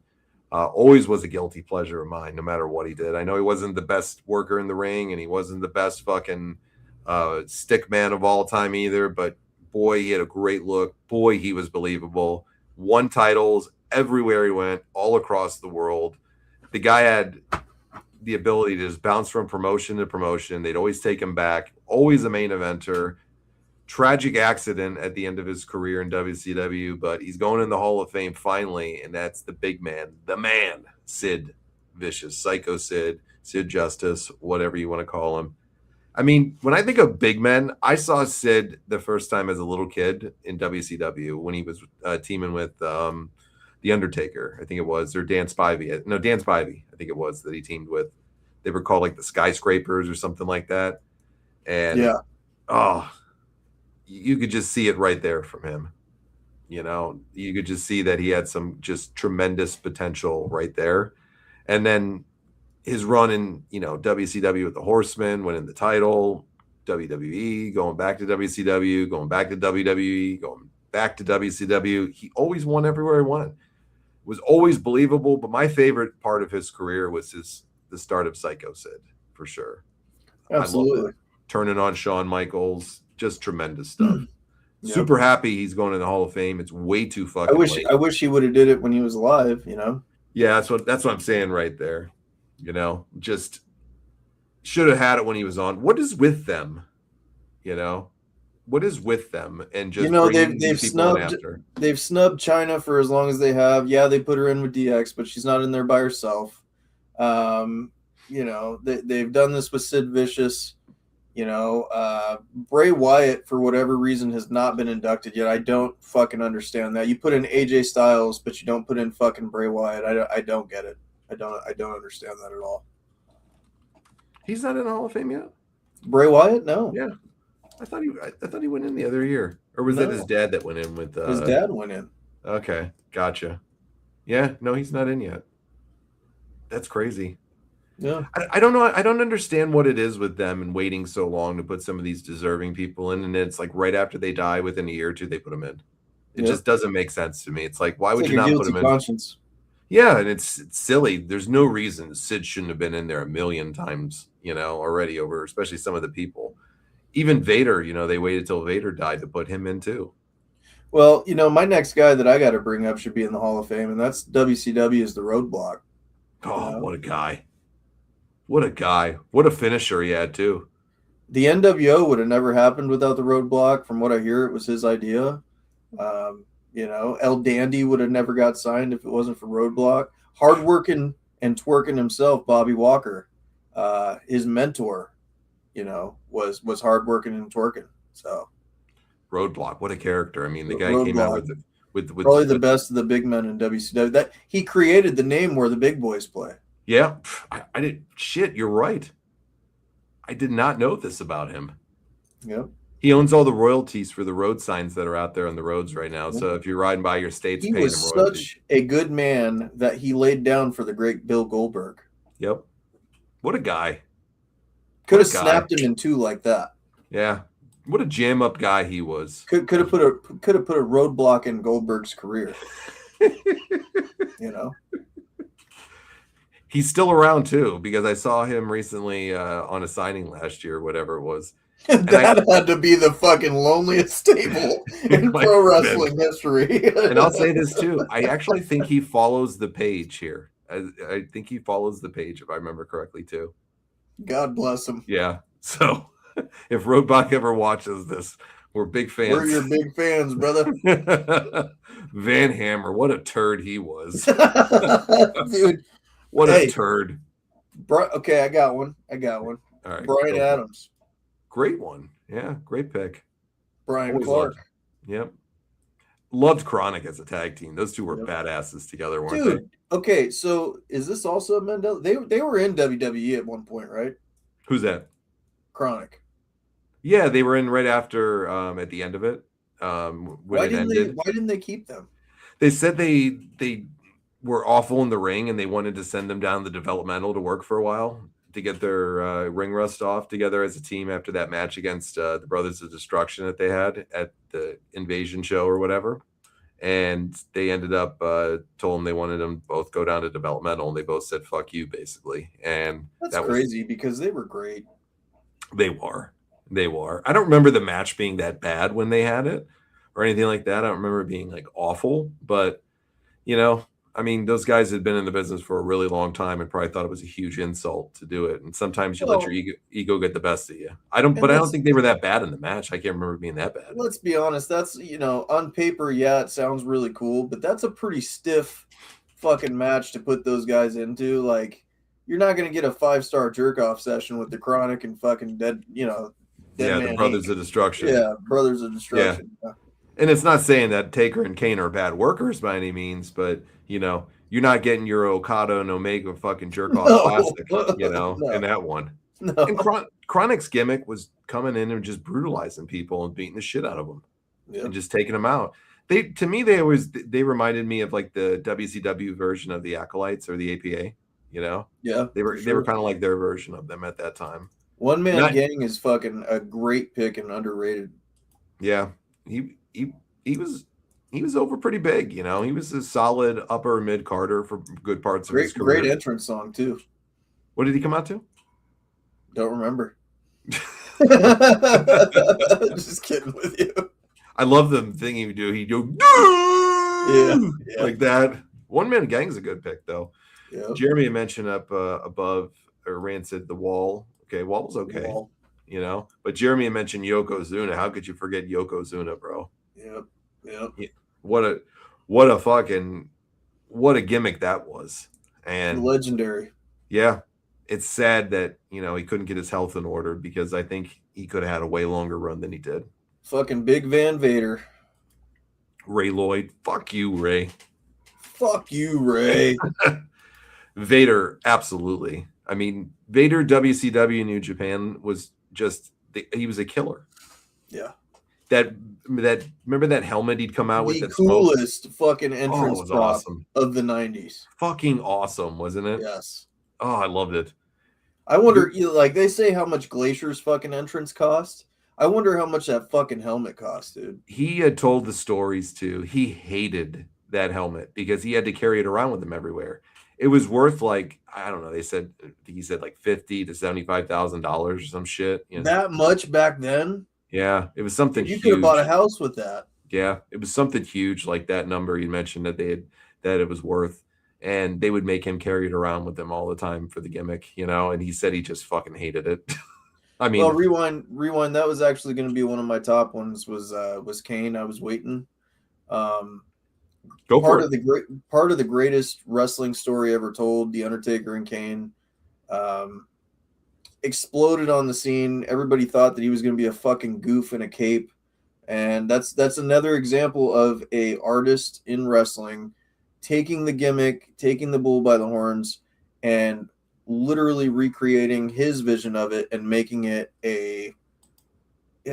Kane's gimmick, everybody knows Kane. He was in the what was that movie called? The horror movie? See No Evil?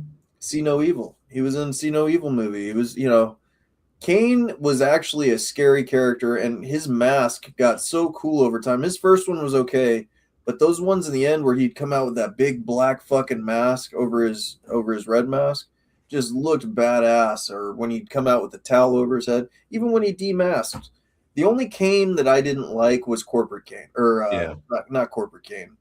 God, what did they? The Authority Kane. I didn't like the Authority Kane. That was kind of garbage. They put him in a fucking suit and shit. But yeah, Kane, one of the best big men, the Big Red Machine. Huge fan of Kane. I mean, you got to throw his brother in there next, the Undertaker, of course. I mean, I don't know how anybody could ever leave out. The Undertaker's the GOAT of the big men, in my opinion. He's got to be, you know. He's the longest one to do it at the level that he did it. The coolest fucking gimmick of all time. Recreated it over and over again. Did the American Badass. Everybody thought he was down and out in 98, 99. They were putting him in a tag team with the Big Show. And, you know, they were thinking that he was going to see you in your next endeavors, you know, in WCW. But he didn't, man. And he was the most loyal out of all of them, too, to the WWE, WWF at the time. You gotta say one thing. The Undertaker's fights in the ring looked fucking believable. And whenever he got in a fist fight and stuff, you knew it was going to be a good time. So I love The Undertaker. I think he's the GOAT of the big men. He's got to be. I mean, there's so many other great choices, but he's just got to be the GOAT of them for sure. Yeah. I mean, the longevity that he had in his career, staying in the same place for as long as he did. I mean, and the money he made. Absolutely. And the main events that he had, the WrestleMania streaks, you know, the titles, the gimmicks. I mean, the guy did everything in the business that you could possibly do. And arguably, you know, some people would even put him on their Mount Rushmores, you know, and I wouldn't personally, but I understand why people would and love him like that. I mean, what more could he have done in his career, right? He did it all. Yeah. I mean, he did it all. Another guy that I have to throw on there too, and he's still competing while it looks like it's about to end here very soon. You can't forget Brock Lesnar, you know? You got to throw Brock up there with one of the all-time greats too, you know? Like, not just out inside the ring, you know, in fake professional wrestling, but outside the ring. I mean, the guy walked in and had professional MMA fights and won the UFC title within a few fights. That speaks volumes for the type of badass that is Brock Lesnar. Would you want to fuck with Brock Lesnar ever, Richie? He's a freak of fucking nature, man. And, you know, he's like another guy that has literally done it all at the best of his ability, at the best that you could do it in anything that he ever did. You know, college wrestling, MMA, you know, all that stuff. Almost made the fucking Vikings too and never played football since high school. And you know what? I think he would still be on top of the UFC had he not got sick. You know? Yeah, with the diverticulitis. With the diverticulitis. And Brock Lesnar, for me, you know, at the beginning when he was the next big thing, didn't really care for him much, but that's because I didn't get to know his character a lot. But my God, like the stuff with the Brock Party and this new one where he's like this hillbilly gimmick and stuff like that, like he's got a whole nother personality to him that the WWE has barely tapped into. Brock Lesnar can be a funny motherfucker too. You know, one of my favorite moments was when he walked up to Hulk Hogan and said, you know, party's over, Grandpa. Yeah. Shit like that. Like his punchlines and shit, like he's got a way of still being a brute and being funny at the same time. And Brock's the whole package. I'm going to be sad to see him go. I know there's a lot of people that are wanting him to go, that he's, you know, kind of overstayed his welcome and shit like that in the wrestling community. I'm going to be sad to see Brock Lesnar go.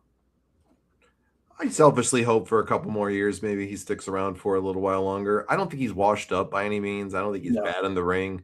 I think he's going to be putting people over more, you know, of course, as he goes out. But there's still some great feuds that you can have for Brock Lesnar over a couple years if he wants to. Now, if he doesn't want to, I don't think he ever needs to work again for the rest of his life.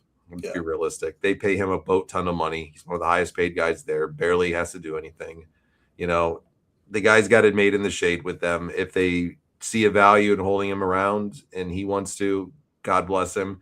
If he wants to ride off into the sunset and not do it anymore, I would totally understand that too, because rumor has it that, you know, he was pretty adamant. He put this Obafemi over and put him over the moon, but they were going to pay him for it. People are coming out, whether this is true or not, I don't know, saying that he's going to make 7 figures for this match at WrestleMania. So, I mean, It's a lot of cheese, man. That's a lot of cheese if it's true. If the dirt sheets are right on this one, and that's really the case, and they're paying him $10 million and over to be putting this guy over, shows you one thing that Brock's a smart businessman. It shows you another thing that they want to push Opa Femi to the moon because they're not just going to put him in there to squash him. For Brock to squash Opa. So Brock Lesnar is the real deal, and for sure, to me, is one of the best big men of all time. I think so. Yeah, I was gonna address this real quick. Sable's gonna go in, but because you gotta look at it like this. They put Medusa in there, after her dropping the title in the garbage can on Nitro and stuff. China's in there with the exception of being in the DX column of it. Sable did a lawsuit. Whatever. Sable will be in eventually. Yeah, I definitely think so. And I can see why she would go into. Yeah. I can. I'm not saying she was the greatest worker or anything like that, but she was a huge star and made just tons. She was the first one to go into Playboy. Yeah. And set the standard for everybody and was a record setter in it and all those things, whether, she had the longest career or not, she's probably one of the most influential women in wrestling history that really set a lot of trends for people that people don't give enough credit to. For sure. Yeah, well, Sunny is in the Hall of Fame for sure, and she's also in prison. So I just watched The Dark Side of the Ring with Chris Candido and Sunny. Yeah, what a heartbreaking story. Sure was, dude. Sure was. Last big man I'm going to mention, and I'm going to say it right off the bat, might be an unpopular take for people, and if it is, I get it, okay? And I get why people like him and would put him as, in their minds, the greatest big man of all time. I know he was a legend and a pioneer in many ways. I've never been a fan of him, though. And I have to mention him just because of the weight of what he carries in regards to respect in the business and the legend of him. But Andre the Giant, got to mention him, just not a favorite of mine. And I wasn't going to throw him on my favorite list. What about you? Yeah, that's about it, right? Like never did it for me. And maybe it's because I didn't grow up and you didn't grow up watching him in his big heyday. Never did it for me. Yeah, but even going back and watching his stuff, man, I'm like, it's not like he was like the Big Show. I'm going to be honest with you. I think the Big Show was better than Andre the Giant in every way. All right. Fair enough. I think people romanticize Andre a little too much just because of the attraction that he was. And I know he had just a massive star appeal and all that stuff. I just think there's this thing where it's like everybody always has to put him as the top big man because of, his status and how he carried himself and how everybody knew him. I'll guarantee you we're one of the rare shows out there that just did that. Yeah, I would say absolutely we are, but I mean, I'm throwing his name in there because that's many people would consider him the greatest of all time for the big men, but I just personally wouldn't. I just never attracted me, to want to watch his matches. There was nothing that said, "Hey, John, this is drawing you in to attract you to make you want to see this guy." The only match that I've watched more than once of Andre the Giant is him and Hulk Hogan. Yeah, same here. That's it for me too. Rewind says not a fan of Andre the Giant, but I also think a lot of the shit he did in his prime didn't get recorded. Probably could be very true. Honestly, what more could he have fucking done in the ring? It was probably the same fucking match over and over again with Andre the Giant and stuff like that. I think you're right. I think people romanticize him a little bit too much. I think that the legend of Andre the Giant is much, much bigger than actually what was contributed. And that's just my opinion. I mean, the stories about him are insane. Where 128 years. I mean, of course, a guy like that's going to be able to do that. I mean, he's you larger than life. Me devour 12 shots of tequila in fucking 15 minutes. Shit. Imagine trying to drink against Andre. How that would work. Damn. I'd be in a coma. Oh, bro, I love it. All right, guys, I'm going to open up the lines right now. If you guys want to call in, you can. If you don't want to, no problem. Ask us anything. Wrestling, personal, doesn't matter. Let's shoot the shit for a few minutes before we call it a show tonight. So I'll put the link out again. And if anybody wants to come on, great. If not, type your comments in. We'll do it that way. Anything you want to talk about, sports, life, wrestling, whatever it is, go for it. All right, Jeremy, you're first. You're up. What you got for us tonight, my friend? What's going on, fellas? What's up, buddy? What's going on? Hanging out like a hare and a biscuit. Oh man. Fair enough. What's Hey. on your mind tonight, brother? Does Nyla Rose count as a big man? Okay, Jeremy, we will talk to you later, my friend.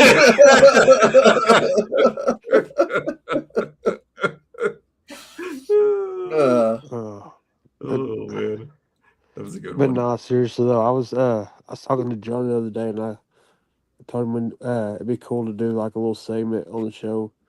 We can just throw a question out there weekly, and just get people's opinion on like different stuff, like in life and stuff like that. And Sure.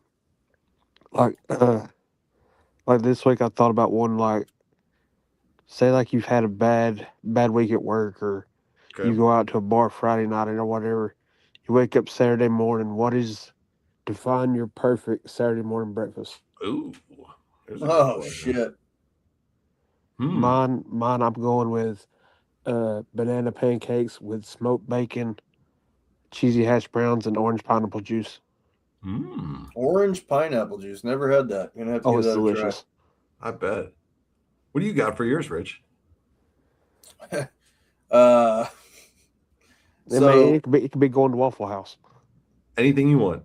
So my favorite hangover food usually is a breakfast burrito from a place called California XL out here. Okay. They get me a massive ass fucking breakfast burrito with breakfast salsa and shit like that.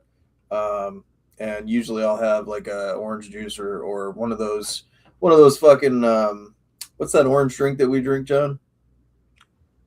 Vodka? I'm sorry. No, not alcohol. Not alcohol. It's got the electrolytes in it. Electrolyte. Okay. Electrolyte. Yeah. So that's mine. I like to get my electrolytes in after I drink and stuff because I feel really depleted. So I get that, a greasy ass breakfast burrito, and I'm right as rain. So nice. That's a good combo. All right. I love breakfast. I like breakfast for dinner too, by the way. I'm just going to throw that out there. Like one of my favorite things to cook sometimes. All right. Give me 4 eggs over easy. I like white bread, lightly toasted, no butter. So I can dip that fucking yolk in and just get some good yolk in there with the eggs. Then I got to throw on a couple of hash browns. And I like them McDonald's style hash browns for sure. You know, that's the one thing I love the most in McDonald's is their hash browns. They're fucking fantastic. And then I'll throw a little side of bacon and sausage in there. And I think I'll probably finish it off with, this is a heart attack platter, so I got to go all the way out here. A slice of breakfast pizza from this pizza shop that we got here called Nurchi's. And they have the most delicious fucking breakfast pizza too. Do they use country gravy as like the sauce or what? No country gravy as the sauce or anything like that. Just they'll have egg on it. They'll put whatever you want on it, of course. But I usually get mine. I like egg. I like peppers on it, and it's got like the bacon, crispy bacon, and sausage mix up. Nice. So That's delicious. That's how we do a breakfast pizza here in Georgia. We use like the sausage gravy as the sauce, and then we use put like scrambled eggs and sausage and grilled ham on top of it, and use like a croissant and flatten it out, make it like a rise. It's awesome. Frozen KFC is my go-to after a night of drinking. Interesting. What is frozen KFC? Is that like a TV dinner out in Canada? Do you take the chicken from KFC that you order and throw it in the freezer or something? Make a popsicle out of it? Frozen KFC. All right. What in the blue hell did I just read? You got to have the coffee too. I was going to mention that for the drink. Me, I got to have a nice cup of coffee with it too. I think you and I got coffee every morning that we fucking drink. Absolutely, man. I don't got a gigantic Aquafina every fucking morning. Yeah, to be able to replenish ourselves from all the copious amounts of booze in the system. Bro, that was brutal. Gotta have a good cup of coffee. Follow-up question: how do you drink your coffee?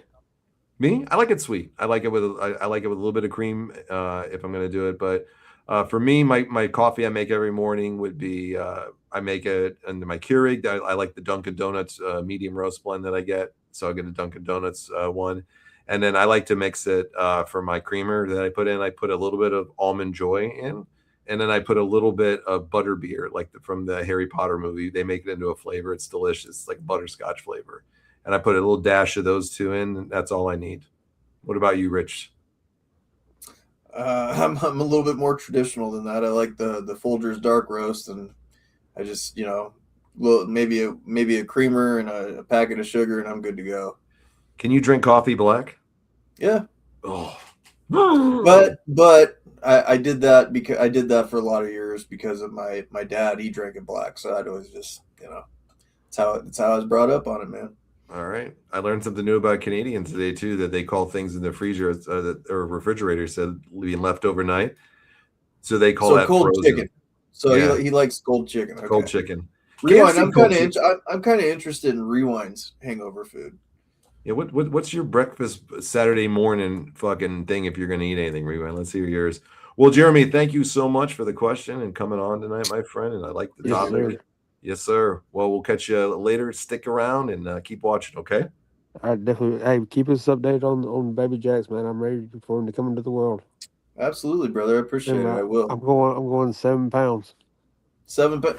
Matter of fact, he was weighed today, and they said he's like 6.5. So you may be right, dude. He may come at like 7.5 pounds.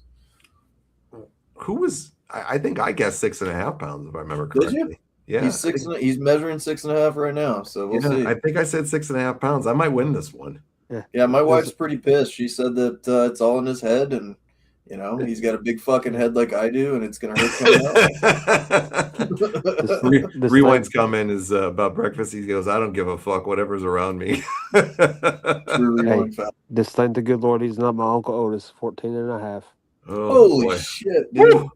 Yeah. There we go. God bless that woman. That was a good story when we heard that one. Damn. Baby number 5 of 8 kids. 5 of the kids were born in the house, and he was baby number 5. God, she fucking had Andre the Giant. Yeah. Seriously. All right, Jeremy, I got somebody else on in the back. Thanks for coming on, brother. I appreciate it, guys. Yep. Thanks, bud. All right, from our friend from Brisbane, Queensland, Australia. He's the one, the only, the living legend himself. He's the dirty bird. Dirty bird. He's the perv of wrestling with reality with great comments. And he's my dude from down under, man. Oh, Jack fucking Laza's here. Good night, What's up, mate. Blackjack? G'day, how's it going? What an intro that was. Boy. Oh yeah, I like the dirty bird. Hey, dude, that's an important title on this show. Seriously, it's not a bad. You are the hornball of the show for sure. You're the hornball of the show. Fucking Joey and Rewind are the deviants. You're just the hornball of the show. We even got the unshaven 80s look. There you go. Go with the sleeves. Dirty bird, Lassa. Lassa, we got on top of Blackjack here now. Blackjack Lassa, the dirty bird. I love it. I look a bit like the guy, I can't think of his name, in Little Nicky, who's going on about being a horny bird and he falls out of the tree. Oh, yeah. Yep. And Lassa, you told me, I know I told you this, but I'll say it on air because you had met Tony Storm years ago at QCW. I actually did mention it to Tony Storm because Lassa, you had asked me to. And she did remember QCW, and she had a smile about it, actually. And she says, that was a long time ago. It was a lot of fun, though. That's what she told me about QCW that you asked me to ask, Laza.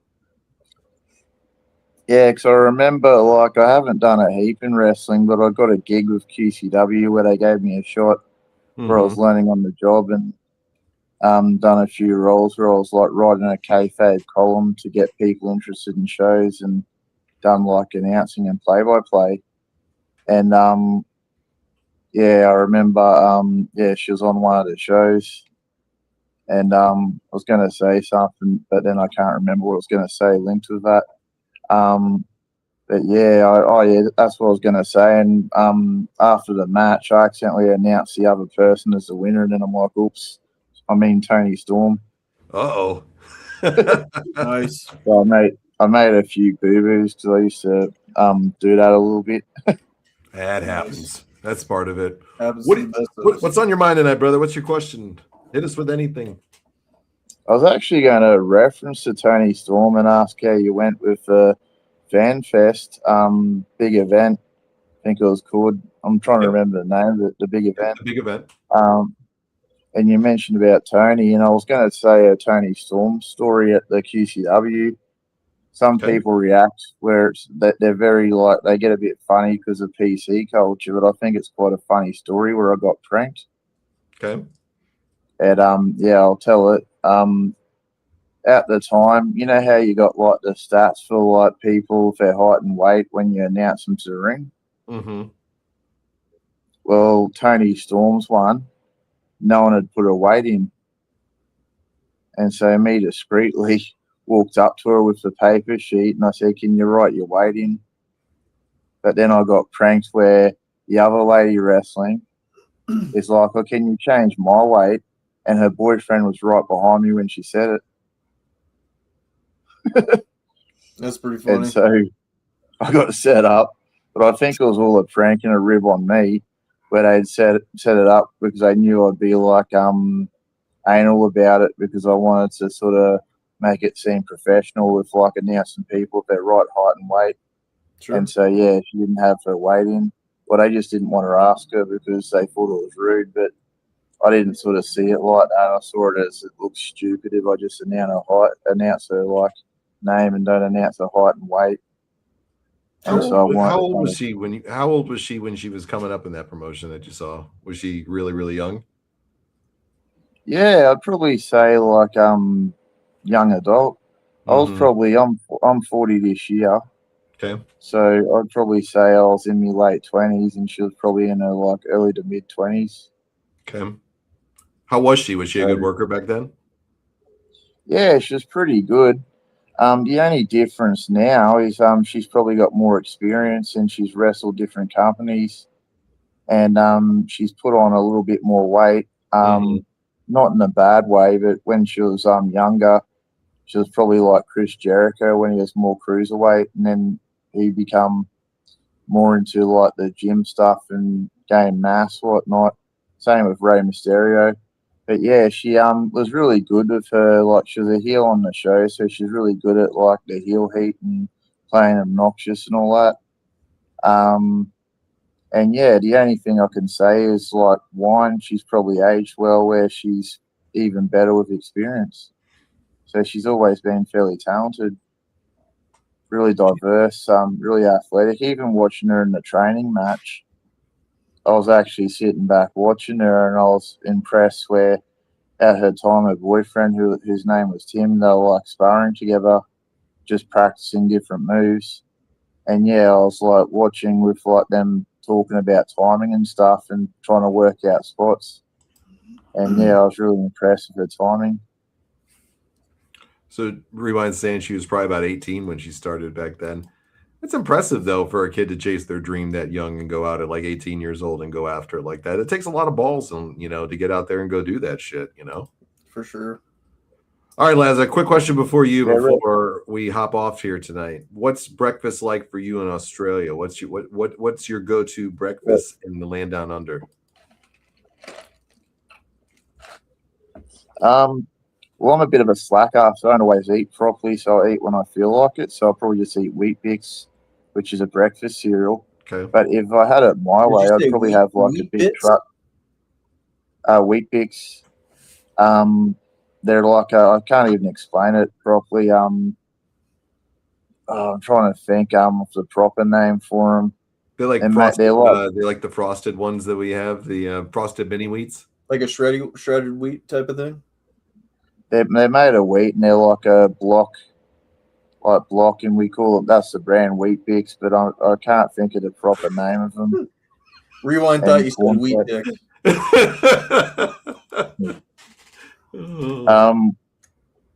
But yeah, my go-to breakfast, I was going to mention, would probably be a dirty truck stop brekkie, like a big giant bacon, eggs, everything. If I had it my way, I'd have like bacon, eggs, and everything. Can you call it by its name one more time? A dirty what? Dirty truck stop brekkie. We're gonna call it the Dirty Bird brekkie. Yeah, I'd have a dirty bird brekkie. I probably have Macca's once a fortnight when I go to my psychologist. I'll have like hash browns and McBrecky, sausage, McEgg, and bacon, McEgg, and Oh yeah. coffee, and all that. Let's start calling breakfast in the U.S. McBreakfast, dude. I love it. Brekkie. That's Yeah. awesome. That's fucking Yeah, awesome. Aussie being lazy, instead of saying breakfast, I'll just say brekkie. Brekkie. Hell yeah. Wheat flax. I've never heard of that one. I actually get people look at me odd in Australia because I say all the old Aussie sort of slang stuff. And a lot of people are PC now where they don't know what you mean. But yeah, I was used to growing up just saying stuff like brekkie. Dirty Birds talking about dicks and lots of lizards. Oh, I love this. Oh, this is great. We need a punishment bowl. Fucking Rewind. Come on, man. He's too much of he's too much of a namby-pamby to come on. He's a classy guy after I don't know what that Christian bitch did to him, but Jesus Christ. She made him. What do you think? What do you think this girl did to poor Rewind here? He's like, it's like he's been changed, Laza. What do you think she's done to him? She must have had a muff on her, bro. It reminds me of that movie I watched recently. I liked it better than I remember, but it's really stupid. It's a Tom Green film called Freddy Got Fingered. Oh God, yes. Daddy, would you like some sausage? Yeah. The horse scene's my favorite. Daddy, I'm a farmer. Daddy, I'm a farmer. Yeah. She Clockwork Orange me. Oh. I don't know what that means. I don't either. Yeah. I don't. Clockwork Orange was that film, but I haven't watched it properly. But yeah, it was like a classic sort of cult film, a bit like The Shining, but it's a bit different. Don't know whether it's done by the same person. Actually, I think it is. You know, we went from Rewind telling us that he was eating birthday cake off a chick's ass and flogging bitches in the woods for 3 hours to fucking he's just taking a break and now he's playing bingo at the fucking local fucking retirement home. He's got nothing to give right now. He's still off the apps. Come on, man. She must have done a number on him, brother. Dude, did she bust out the Bible on you and start reading shit? I don't know. She did a number on this guy. This is a sad day. We need to get him back on the app so we can get some of these good stories. Yeah, dude, for real. I want to hear some bitches throwing coffee at you. Or plates. Yeah. Or furniture. Or talking about their husband that they didn't shove off the cliff, but totally could have. Oh God, no! She was forced to watch a video of the punishment bowl. Oh, dude. All right, Laza, we're going to have to hop off in a minute, man. So thanks for coming on tonight, brother. We really appreciate it. No, it's been a pleasure. Always, brother. Be good, my friend. We'll catch you on the next episode. Man. Sorry, we went a little over here tonight, guys. That fucking bitch put him in the retirement home with this stuff, man. Something. What'd you do to my boy, lady? Come on. We need him out of retirement, all right? We need to do a fucking quick run to Vegas and get this man back on the game. It's not too far from him. We can take him out. We can show him the town. He's doing the Lord's work now. There's no bringing him back. Oh shit! Dude, Rewind. They issue you a mountain bike. Did the Mormons get you? He's peddling around from house to house with the book for the Church of Jesus Christ of Latter-day Saints. Jesus Christ. He's out there fucking doing it up, man. Spreading that word. Rewind. You seemed like you like vlogging a lot or flogging, whatever. All right, guys, it's time. We got to run off tonight. It's almost midnight here in the East Coast, and I got to get up early for work in the morning. So it's been a blast. Richie, closing thoughts, my friend. Love you all. I can't wait to. I don't know. Are you down to do the UFC one this weekend, or we'll see? I can't. My daughter's got the spring dance. So, got it. Yeah. Got it. Well, I will start a message board then if y'all want to hop in, and we'll text during the fights or whatever. But yeah, I'm excited for the UFC stuff coming up. I'm excited for the Jake Paul card with the MMA stuff. See what he's going to go into. All these things are coming up. WrestleMania. We'll do some booking stuff, fantasy booking, trivia. We got it all in the pipeline for you guys. It's been a pleasure, and we will see you guys down the road. Yeah, great time tonight, guys. Tons of laughs. Casual show, just the way we wanted it tonight. Just a lot of fun. We had a great time as always. If you're watching this now or later on, please make sure you like and follow the page, subscribe. You want to send some stars out to your buddies here, you're more than welcome to as well. If not, no worries, but we are here every Wednesday night. And if we're not on here on a Wednesday night, we'll be here probably on a Thursday sometimes. Occasionally things are going on. So Jeremy, dude, I'm sorry. That popped me. What's Peddling that? religious freedom one bike at a time. Good That's show, funny. boys. Get the muffins. You're welcome. The world is still here. Just keep an eye on Wall Street now. Drop, boom, boom. I love it, Ray. And I've been waiting for fucking Bitcoin to crash and all the shit that you said. You got me staying up at night, brother. I'm losing sleep. Oh, Jesus. All right, guys. Been a great time. We'll see you next week. Have a great rest of your week. Stay safe out there. Thanks for watching the show, and we'll catch you on the next episode.